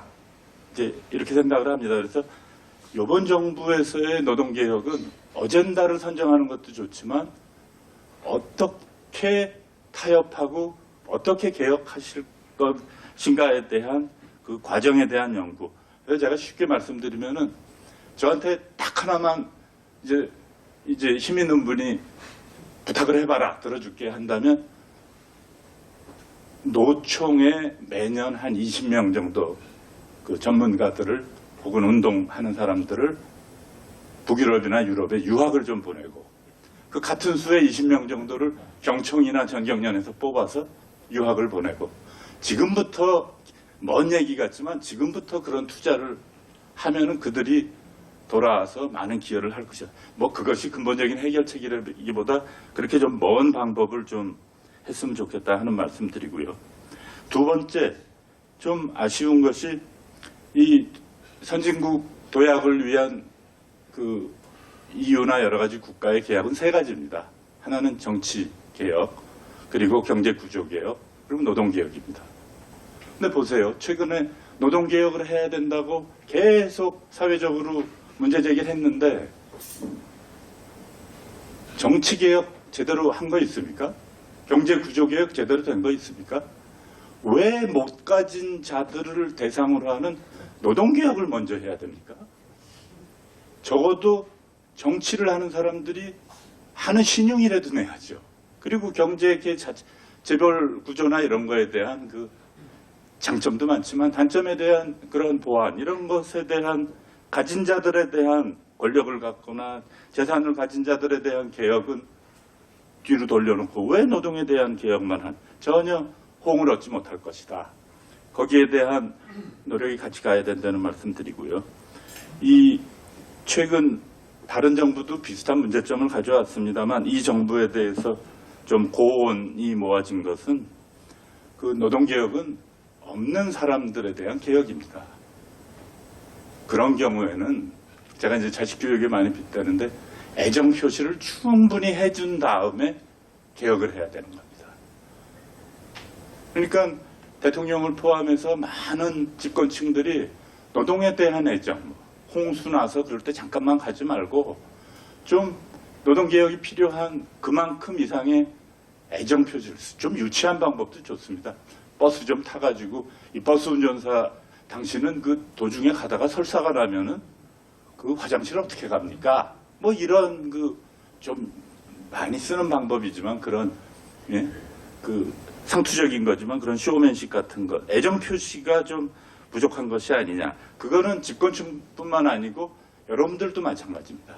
제가 그 돌아가신 김영희 우리 대기자님께서 블라디보스토크 갔을 때 우리나라 노사 문제는 왜 이 모양이야? 그래서 한 말씀 드렸습니다. 사회 전반적으로 노동에 대한 애정과 관심이 없기 때문에 애정과 관심을 못 받는 애들이 삐뚤어 나가듯이 우리나라 노동이 그렇게 삐뚤어 나가는 것이다. 이 말씀을 드렸는데 지금도 비슷합니다. 여러분들 주위에 보세요.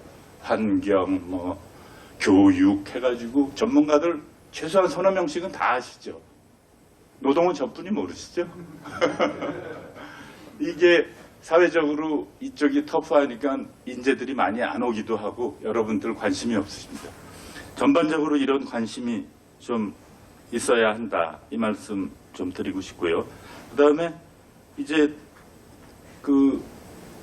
요번에 경사노위 위원장이 이제 엊그제 발표가 됐는데요. 국가의 노동을 위한 컨트롤 타워가 없습니다. 제가 언뜻 비전문가로 보더라도 금융이나 다른 교육이나 다른 쪽으로 보면 이 누군가의 생각에 의해서 고민에 의해서 이게 움직이는구나 하는 느낌이 드는데 노동은 전혀 완전히 따로따로 놉니다. 하나 예를 들어볼까요? 경사노위 위원장. 노동계에는 여러분들 관심이 없으시니까 모르시겠지만 장관급이 3개가 있습니다. 노동부 장관, 이게 행정부 역할입니다. 그리고 경사노위 위원장, 이게 입법부 역할입니다. 그러니까 입법을 하는 건 아니지만 노동 정책을 이제 그쪽에서 하고 노사관계하고 그 다음에 중앙노동위원회라고 하는 입법, 그러니까 사법부 역할을 하는 기관이 있습니다. 그러니까 이 노동계에는 이게 입법, 사법, 행정 이 3가지 기관이 있다는 걸 여러분들 잘 모르실 겁니다. 적어도 이 3 장관급 기관장을 선임을 할 때는 이 3분이 어떻게 손을 맞춰 갈 것인지 누구를 이제 좀 좌장으로 해가지고 이 3가지 기관이 이 컨비네이션을 이뤄가지고 잘 끌어가 이 고민을 하고 이 기관장들을 뽑을까 장관을 뽑을까 저는 좀 의구심이 됩니다. 그러니까 이런 노동이 지금 우리나라에 레시피 없는 음식점 같습니다. 그래서 이게 이런 것들이 컨트롤 이런 것들을 좀 말씀드리고 싶고요. 그다음에 마지막으로 노동이 여러분들 보기에 이 얘기 들으면 이거 같고 저 얘기 들으면 저거 같고 이렇게 되는 이유가 딱 하나입니다. 연봉 2, 3천 받는 분부터 1, 20억 받는 근로자까지 똑같은 노동법에 의해서 지금 규율이 되고 있기 때문에 이 혼란이 오는 겁니다.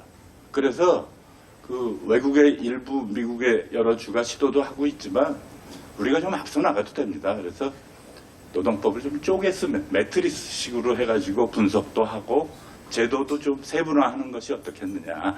그것이 한꺼번에 노동개혁을 안 하더라도 고액 근로자부터 고액 노동자부터 규제를 많이 가하면 그것이 점점 이 연봉 순서에 따라 내려오게 돼 있거든요. 이렇게 한꺼번에 할 게 아니라 연봉 액수에 따라 개혁을 시도하면 5년, 10년 후 되면 많은 개혁이 자연스럽게 이루어질 것이다. 그런 제안들이 있었습니다. 이상입니다. 네, 고맙습니다. 오늘을 계기로 좀 노동에 대한 애정이 더 많아지기를 또 기대해 보겠습니다. 기후변화 분과에 대한 어젠다 잘 들었습니다. 그럼 다음으로는 감염병 기후변화가 아니라 고용노동 분과에 대한 어젠다 잘 들었습니다. 다음으로는 감염병 분과 어젠다 제시해 주시겠습니다. 김윤 서울대의대 교수님께서 제시해 주시겠습니다. 환영의 박수 부탁드립니다.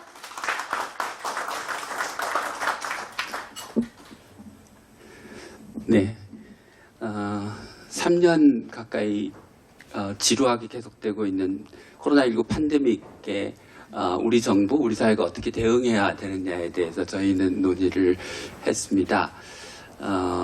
짧게 하겠습니다. 4가지 저희는 제안을 드렸습니다. 첫 번째는 매번 유행 때마다 병원에 입원하지 못하고 돌아가시는 분들이 많고 늘 병상대기 환자가 얼마다라고 하는 이야기를 우리가 계속 언론을 통해서 봤는데요. 그런 문제가 반복되지 않도록 하기 위해서 병원의 병상을 체계적으로 확보하는 그런 시스템을 만들자라는 제안을 드렸고, 그렇게 하기 위해서는 공공병원 중심의 감염병 대응 체계에서 공공과 민간을 아우르는 체계로 전환하자라는 말씀을 드렸습니다. 우리가 코로나19 대응을 굉장히 잘 했는데 사실 백신 도입은 좀 늦었습니다. 근데 백신 도입이 늦어진 배경을 보면 다른 나라는 최고 정책 결정자인 대통령이나 수상이 그 결정을 직접 하는데 반해서 우리는 그 결정을 실무 관료들에게 맡겼습니다. 근데 관료들은 이 백신의 개발이 성공할지, 언제 도입할 수 있을지, 가격은 얼마나 될지, 비싸게 사는 건 아닌지, 그런 리스크를 짊어지고 신속한 결정을 할 수가 없어서 백신 도입이 늦어졌습니다. 그래서 이런 중요한 정책 결정들을 그 대통령실에서 책임지고 하고, 실무적인 정책 집행, 방역 대응은 보건복지부와 질병관리청이 나눠서 하는 그런 감염병 대응의 거버넌스 체계를 좀 체계적으로 개편하자라는 제안을 두 번째로 드렸고요.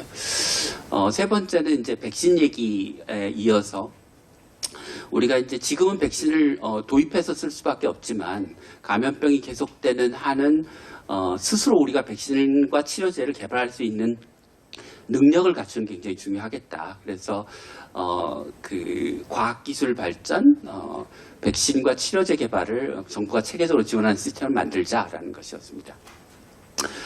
끝으로는 뭐 지금도 논란이 되고 있는 실내에서 마스크를 써야 되느냐 벗어야 되느냐 이런 논란을 그냥 하고 있는데, 사실 그 논란이 조금 더 단순하게 이루어질 수 있으려면 지금 우리가 실내에서 마스크 의무화를 해제하면 코로나19 감염이 얼마나 늘어날지, 환자가 몇 명이 늘어날지를 역학조사 데이터와 시뮬레이션을 통해서 정부가 근거를 보여줄 수 있으면 훨씬 더 뭐랄까 생산적인 논의가 가능할 거라고 생각합니다. 그래서 마지막으로 제안되었던 부분은 이런 역학조사 시뮬레이션을 포함한 근거 기반의 과학적인 방역을 하자라는 제안을 드렸습니다. 윤석열 정부가 과학 방역을 모토로 내세우긴 했는데 실제로 내용이 뒷받침이 안 돼서 좀 아쉬운 점이 많습니다. 끝으로 한 가지만 좀 말씀드리고 싶은 부분은 코로나 유행의 초기에 우리는 굉장히 대응을 잘했는데요. 이제 2년째, 3년째 접어들면서는 사실은 미국이나 유럽이 우리나라보다 확진자 수도 적고 치명률도 더 낮고 또 좋은 성적을 보이고 있습니다. 그 나라들은 코로나 유행 과정에서 자기가 뭘 잘못했는지를 체계적으로 평가하고 그걸 고쳐나가는 노력을 하는 반면에 우리는 초기의 방역의 틀을 계속 유지하는 모양새를 보이고 있습니다. 지금과 같은 상황이 계속되면 아마 우리의 방역 대응은 이제 다른 나라에 자랑할 만한 그런 대응 시스템이 되지 못할 거라고 생각합니다. 그래서 다시 한번 우리가 지난 2년 반 동안 무엇을 잘했고 무엇을 잘못했는지, 또 앞으로 어떻게 바꿔나가야 되는지, 외국은 무엇을 바꿔서 성공했는지를 돌아보는 계기가 마련되었으면 합니다. 감사합니다. 네, 감염병 문과 어젠다에 대해서 잘 들었습니다. 정말 코로나19에 대해서 아직도 두려움을 좀 가지고 있는데요. 이런 과학적인 방역이 조금 더 발전될 수 있기를 바라봅니다. 다음은 개헌 문과에 대해서 제시해 주시겠습니다. 이상수 전 노동부 장관님께서 발표해 주시겠습니다. 박수로 맞아보시기 바랍니다.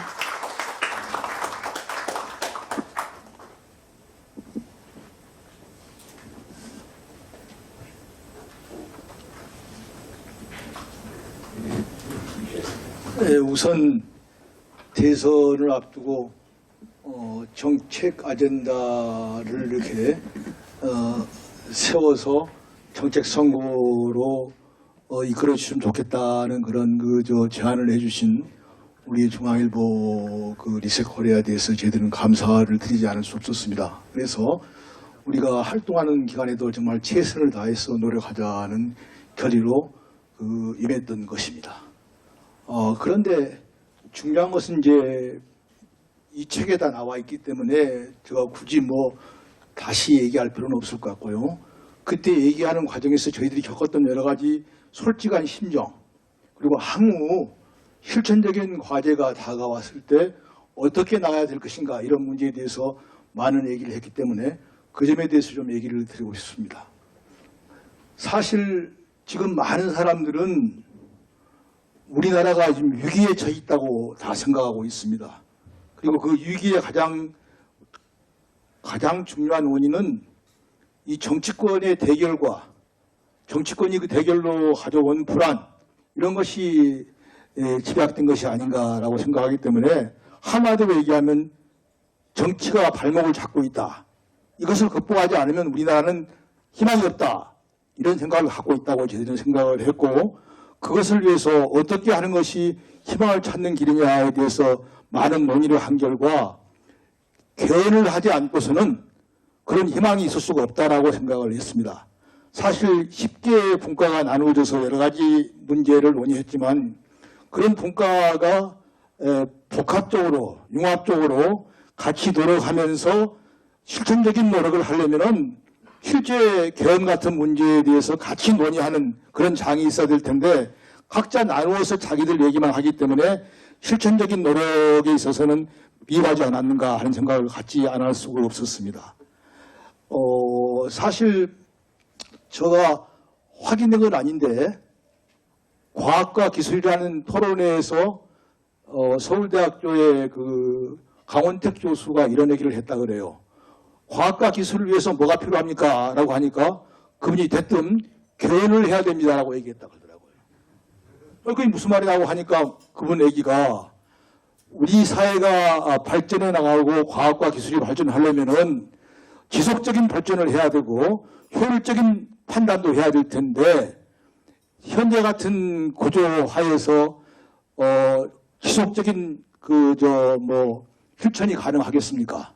그래서 우리나라 전체 교육 제도를 보다 협치를 하고 같이 연구하고 이런 제도로 바꾸지 않고 어느 일방이 일방적으로 밀어붙이는 그런 제도가 존재하는 한 그 제도는 만들어져도 금방 다시 정권이 바뀌면 또 사라지기 때문에 정말 지속적인 발전을 하기 위해서는 그 헌법 제도를 협치와 서로 간의 대화 타협의 그 장을 열어서 하나하나 해결해 나가고 이런 것이 좋을 거라고 얘기했다 그래요. 아까 여기 나오신 주한 선생께서 말씀하시기를 노동 문제가 하나도 해결되지 않았다고 얘기를 했습니다.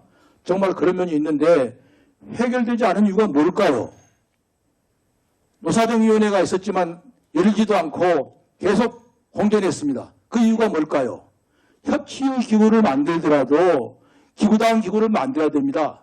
균형 있는 제도를 만들어야지 거기서 뭐가 결정이 되면 그것은 효율성과 지속성도 갖고 계속 나갈 수 있는데 어느 일방이 그 회의를 주도하고 지금 마음대로 하면 그 회의가 무슨 필요가 있겠어요. 저는 그래서 노사정위원회가 실패한 가장 큰 원인도 어떤 의미에서는 노동자들의 대표에 대해서는 깊은 이해를 갖지 못하고 어떤 일방이 주도하는 그런 분위기에서 회의를 하려고 하는데 누가 노동자들이 따르겠습니까? 안 따르고 탈퇴하는 것이죠.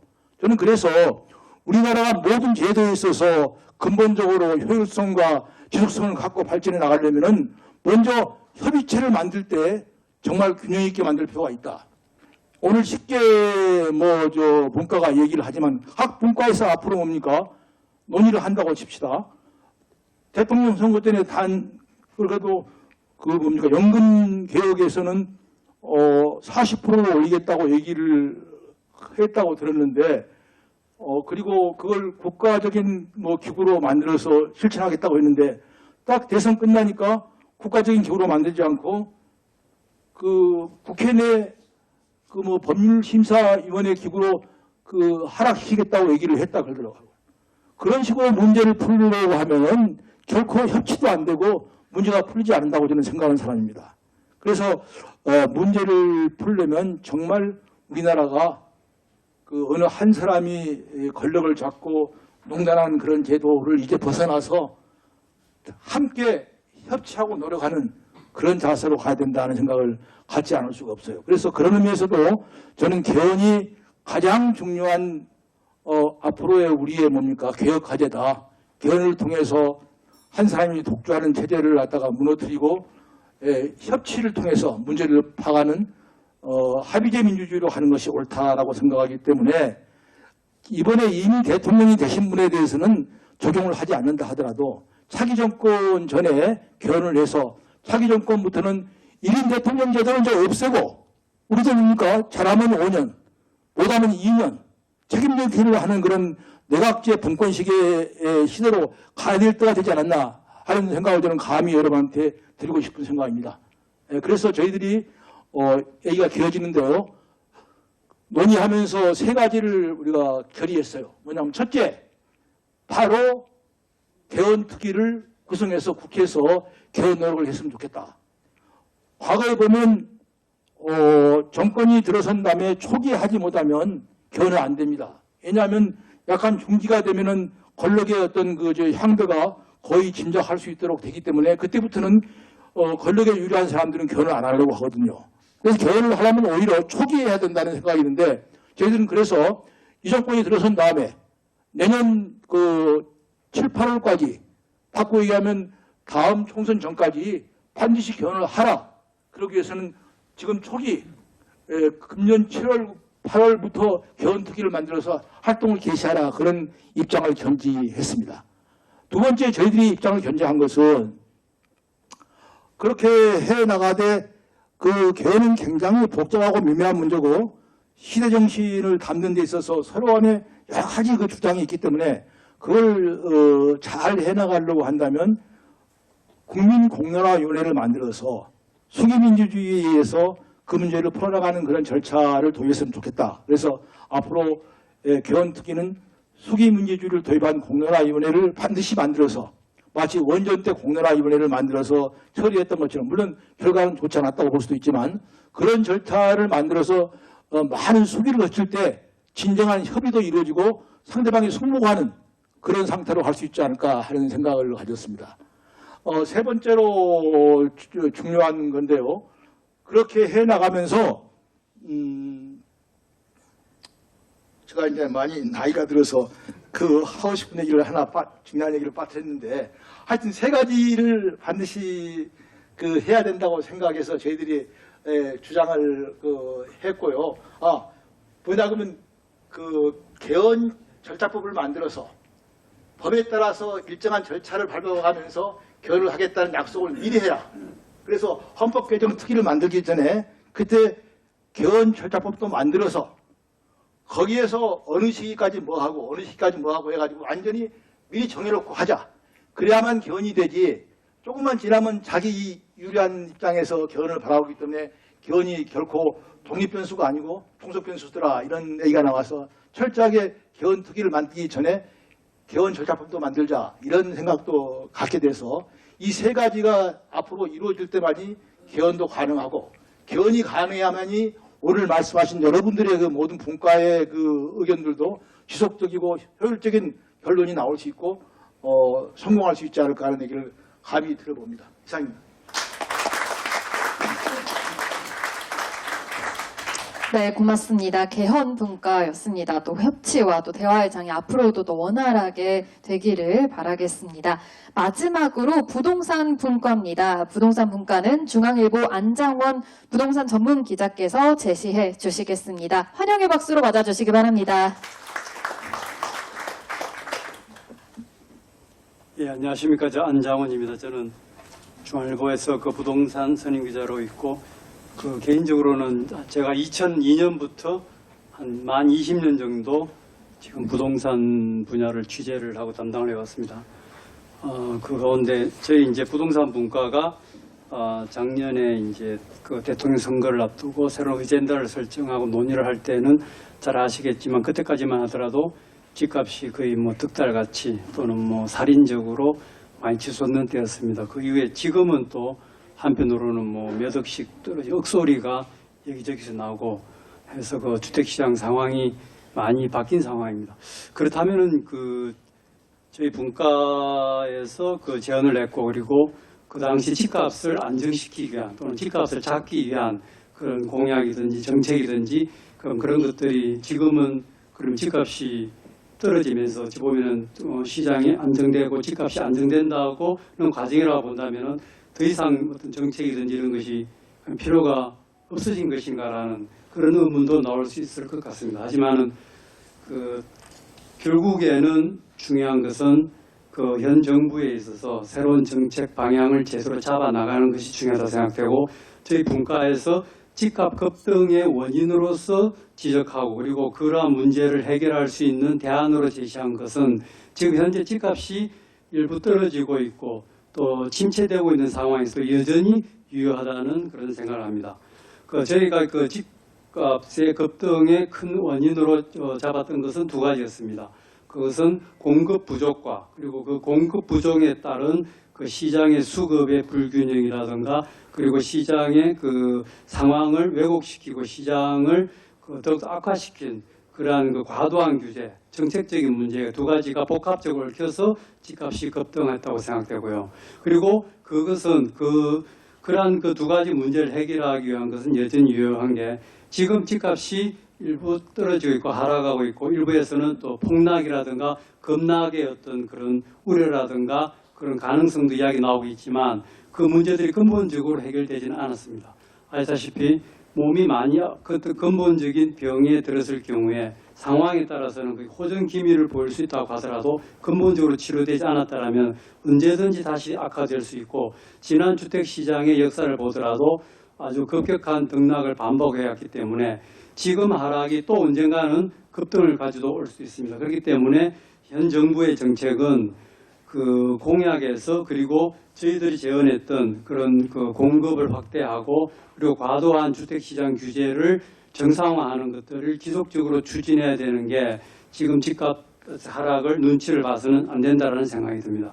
그렇기 때문에 그 얼마 전에 나왔던 주택 공급 확대 정책이라든가 세제 정상화에 관련된 다주택자에 대한 중과라든가 징벌적인 세제라든가 과도한 대출 억제라든가 이런 것들을 현 정부는 당초 공약했고 정책에서 갖고 있는 대로 순차적이든 어떤 일정에 따라서든지 조속히 그것을 시행해 나가야 되지 집값이 좀 떨어지거나 약해졌다고 해서 그것을 미루거나 하다면은 또다시 큰 화를 낳을 수 있을 거라는 생각이 듭니다.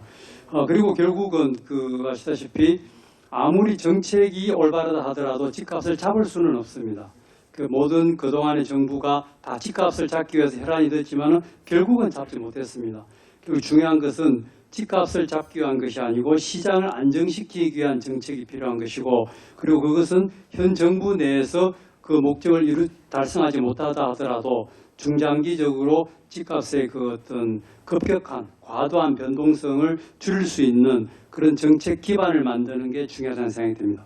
그리고 그것을 위해서는 지금 제일 중요한 과제는 앞서도 많이 나왔지만 결국은 정치에 달려 있는 것 같습니다.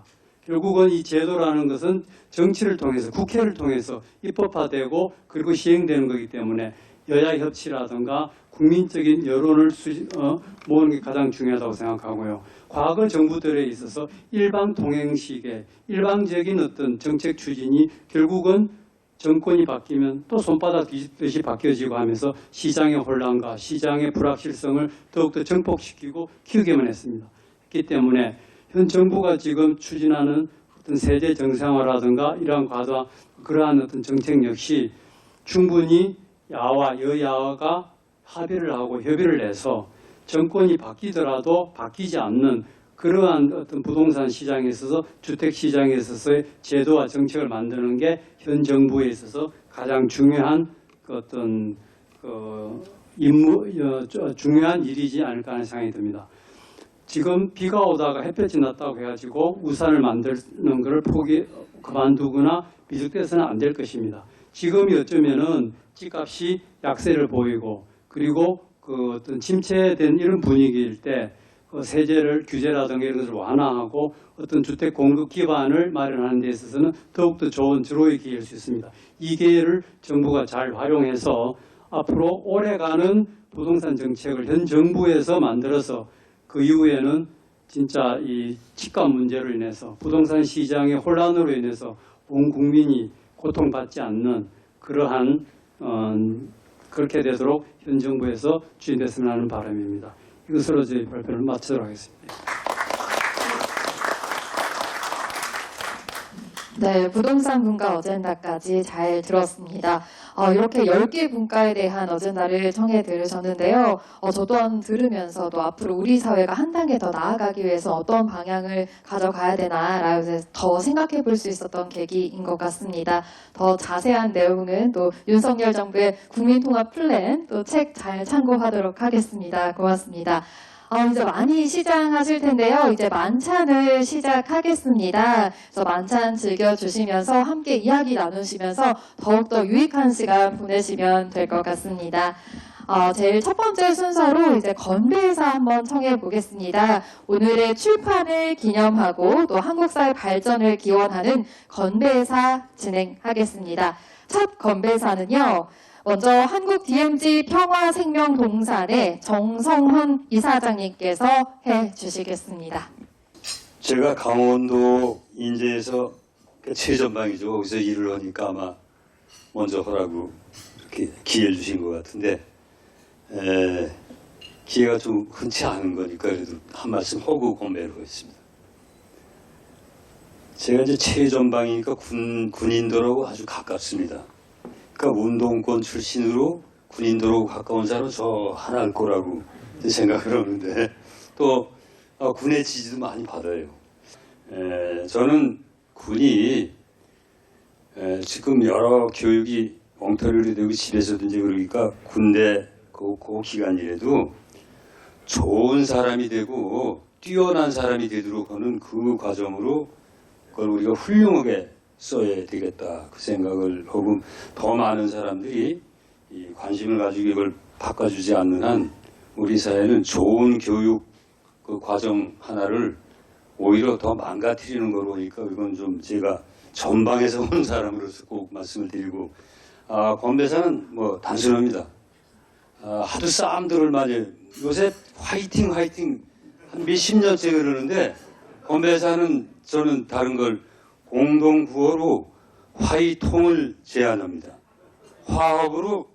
화합으로서 통합하자. 윤석열 정부가 이 국민통합 플랜을 좀 잘 받아서 이 플랜이 결국 뭐 플랜 자체가 아니고 사실은 정성이고 경륜이고 방략이니까 이걸 이 정부가 좀 잘 받아서 진짜 좀 성공을 했으면 좋겠습니다. 그래서 윤석열 정부의 국민통합 플랜 그럼 화이통을 해주십시오. 윤석열 정부의 국민통합 플랜. 네. 리셋 코리아를 위해서 애쓰신 모든 분을 위하여. 네, 감사합니다.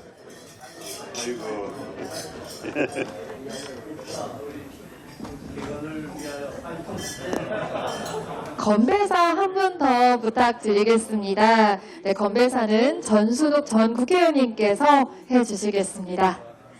제가 이렇게 너무 가분하게 제가 또 건배사를 할 기회를 주셔서 좀 떨리는 마음으로 마이크를 잡았습니다. 오늘 정말 그 10개의 어젠다 들으면서 10개의 어젠다를 각 분야에서 맡아서 운영해 주시고 또 결과물을 내주신 모든 분과 여러분들께 진심으로 감사드립니다. 그리고 정말 우리 사회에서 필요한 어젠다를 아주 세부적으로 이렇게 말씀을 해주셔서요. 저는 정말 오늘 감동을 받았습니다. 그리고 이러한 그 어젠다가 꼭 실현이 될 수 있도록 하는 것도 끝까지 우리 위원회에서 또 국민들이 함께 지켜보는 것이 중요하다고 생각합니다.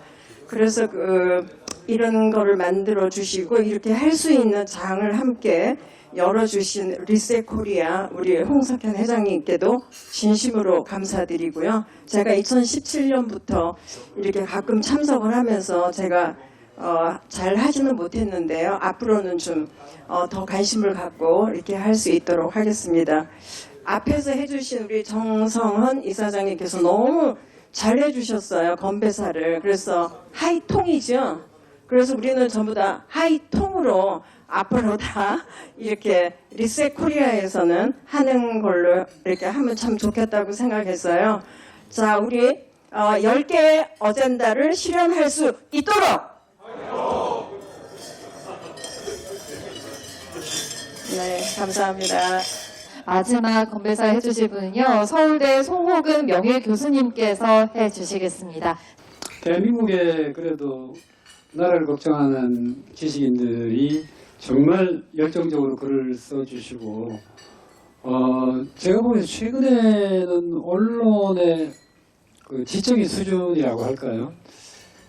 이거를 중앙일보가 계속 붙잡고 있다는 판단이 됩니다. 그러니까 언론의 신문에 지성적인 수준을 계속 올리고 있습니다. 근데 일반 독자들이 읽기에는 조금 아마 좀 어렵지 않을까 하는 그런 이제 고민도 또 생각도 드는데, 그럼에도 불구하고 계속 담론과 공론을 제공하고 있는, 그리고 그렇게 끌고 왔던 중앙일보의 노력과 열정에 저는 존경의 말씀을 드립니다. 아마 지난 5년 동안에 얘기했던 또 제안했던 정책들을 정치권이 좀 받았으면은 우리가 이렇게 지금 이렇게 막 고대를 한다거나 또 미래에 대해서 우려를 표명한다거나 그러진 않았을 것 같은데, 이게 뭐 저희들이 그동안 겪어왔잖아요. 정치권의 지적인 수준은 급락하고 있고요. 지성인의 목소리는 자꾸 메아리처럼 소외가 되고 있는 것 같고, 일반 독자들, 우리 국민들은 저기 바닥에서 신음하고 있는 듯한 그런 모습이 지금 연출이 되고 있어서 매우 안타깝습니다. 제일 마지막에 아마 우리 이상수 전 장관께서 말씀하신 것처럼 여기 지금 10개의 그 어젠다가 있는데 정치 양극화가 좀 빠진 것 같아서 그 마지막에 말씀을 해주신 것 같습니다. 이 정치 양극화가 우리나라뿐만 아니라 전 세계적인 고질병처럼 지금 21세기에 정착이 되고 있는데, 이것을 이제 어떻게 풀 것인가 하는 문제가 사실은 이제 지적인 중앙일보의 이런 리셋코리아의 이런 역할로 조금 봉합이 되고 해결이 됐으면 좋겠다, 그런 판단이 듭니다. 그러나 그럼에도 불구하고 희망을 가져야 되겠죠, 그죠? 그 희망을 리셋코리아가 계속 지표 나가주기를, 그 다음에 저도 또 노력을 하겠습니다. 코리아 감사합니다. 건배사 한 번 더 요청해 보려고 합니다. 김진명 작가님께서 오셨는데요. 김진명 작가님의 건배사 청해 듣겠습니다. 리셋 코리아 참 오랜만에 왔는데, 그동안 우리나라를 위해서 아주 그 모든 방면에서 지혜를 짜내고, 그 지혜보다도 중요한 것은 어려운 시기에 우리가 나 자신의 이기적 기쁨이나 쾌락에 탐닉하지 않고 항상 이 사회를 위해서 고민하는 이런 모습들을 보여주었고, 저도 거기에 참여해서 대단히 기쁩니다. 오늘 10가지 너무나 중요한 아젠다들 참 의미 있었고요. 특히 이제 그 중에 우리 모두가 가장 걱정한 것이 사실은 이 인구죠. 앞으로의 세계는 인구가 좌우한다는 것입니다. 우리나라 인구가 점점 줄고 있죠. 자, 우리 한국 사회를 대표하는 지성 여러분, 대한민국을 위하여!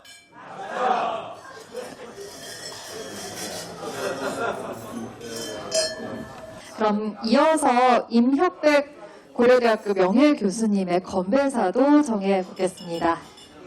지금 전 세계가 그 양극화로 인해서 그 민주주의의 위기를 맞고 있습니다. 저는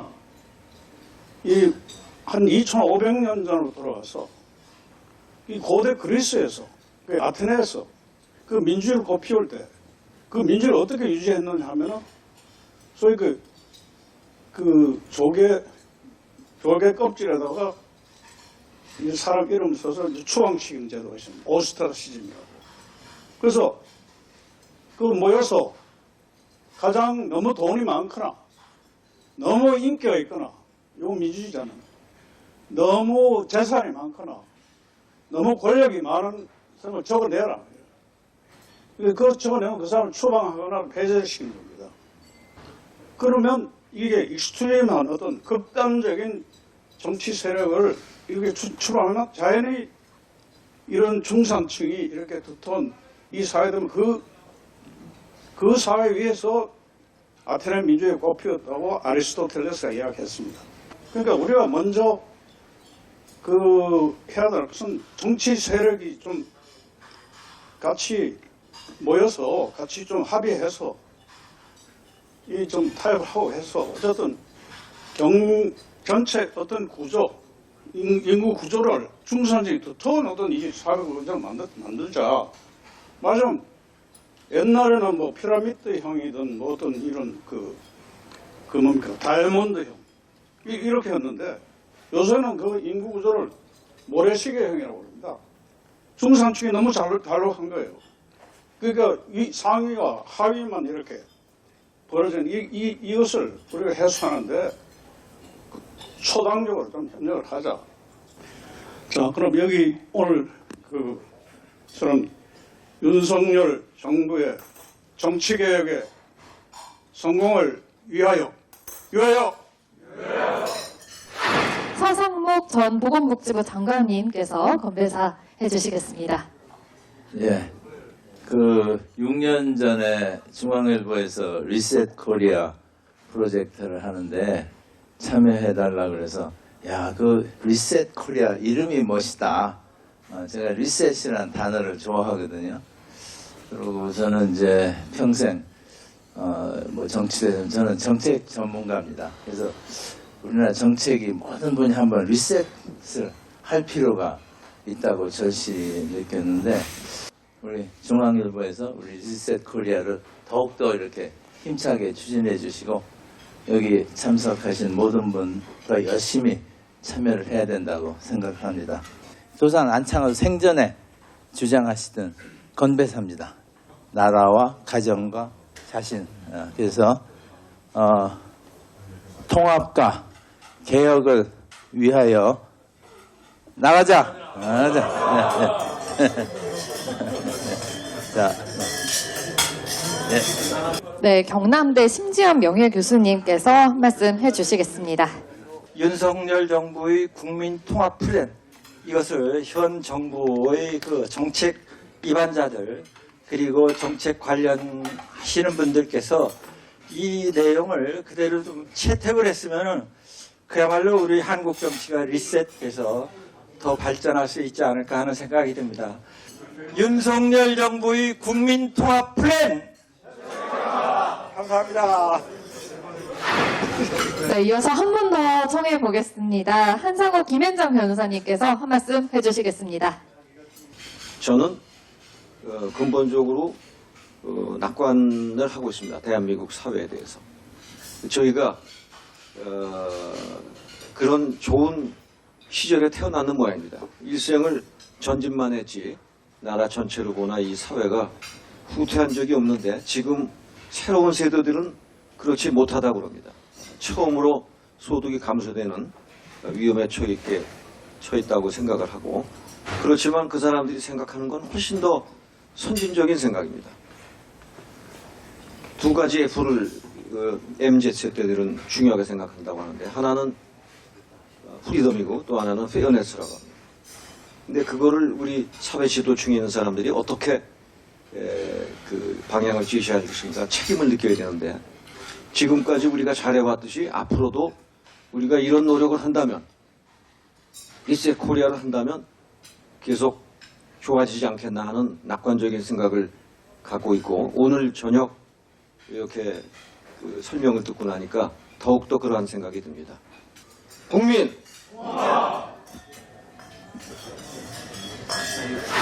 그럼 마지막으로 이하경 중앙일보 주필님께서 감사 인사 전해주시겠습니다.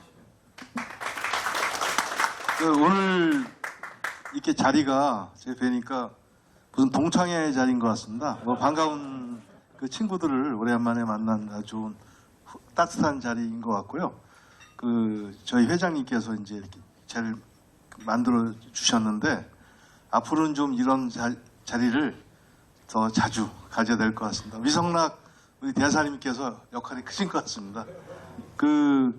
아까 우리 임혁백 교수님도 말씀하시고 여러분들이 말씀하셨지만은 이제 리셋코리아 출발할 때 이제 처음 취지는 통합이고 개혁이고 또 그 미래가 있는 한국 사회를 만들자는 거였고요. 중산층이 제일 중요하지 않습니까?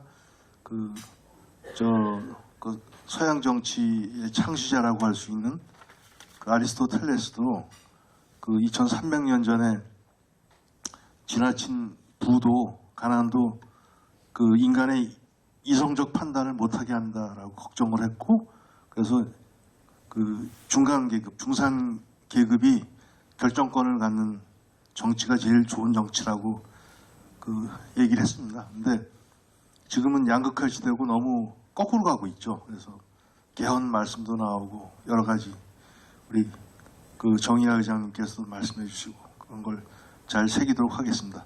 그리고 앞으로는 리셋코리아가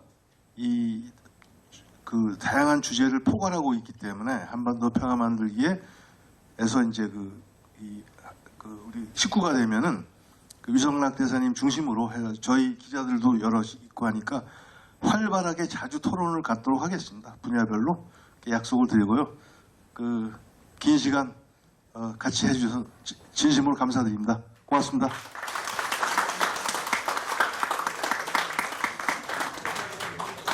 그럼 이것으로 재단법인 한반도 평화만들기와 중앙일보가 주최한 윤석열 정부의 국민통합 플랜 출판 기념회를 모두 마치겠습니다. 함께해 주셔서 감사합니다.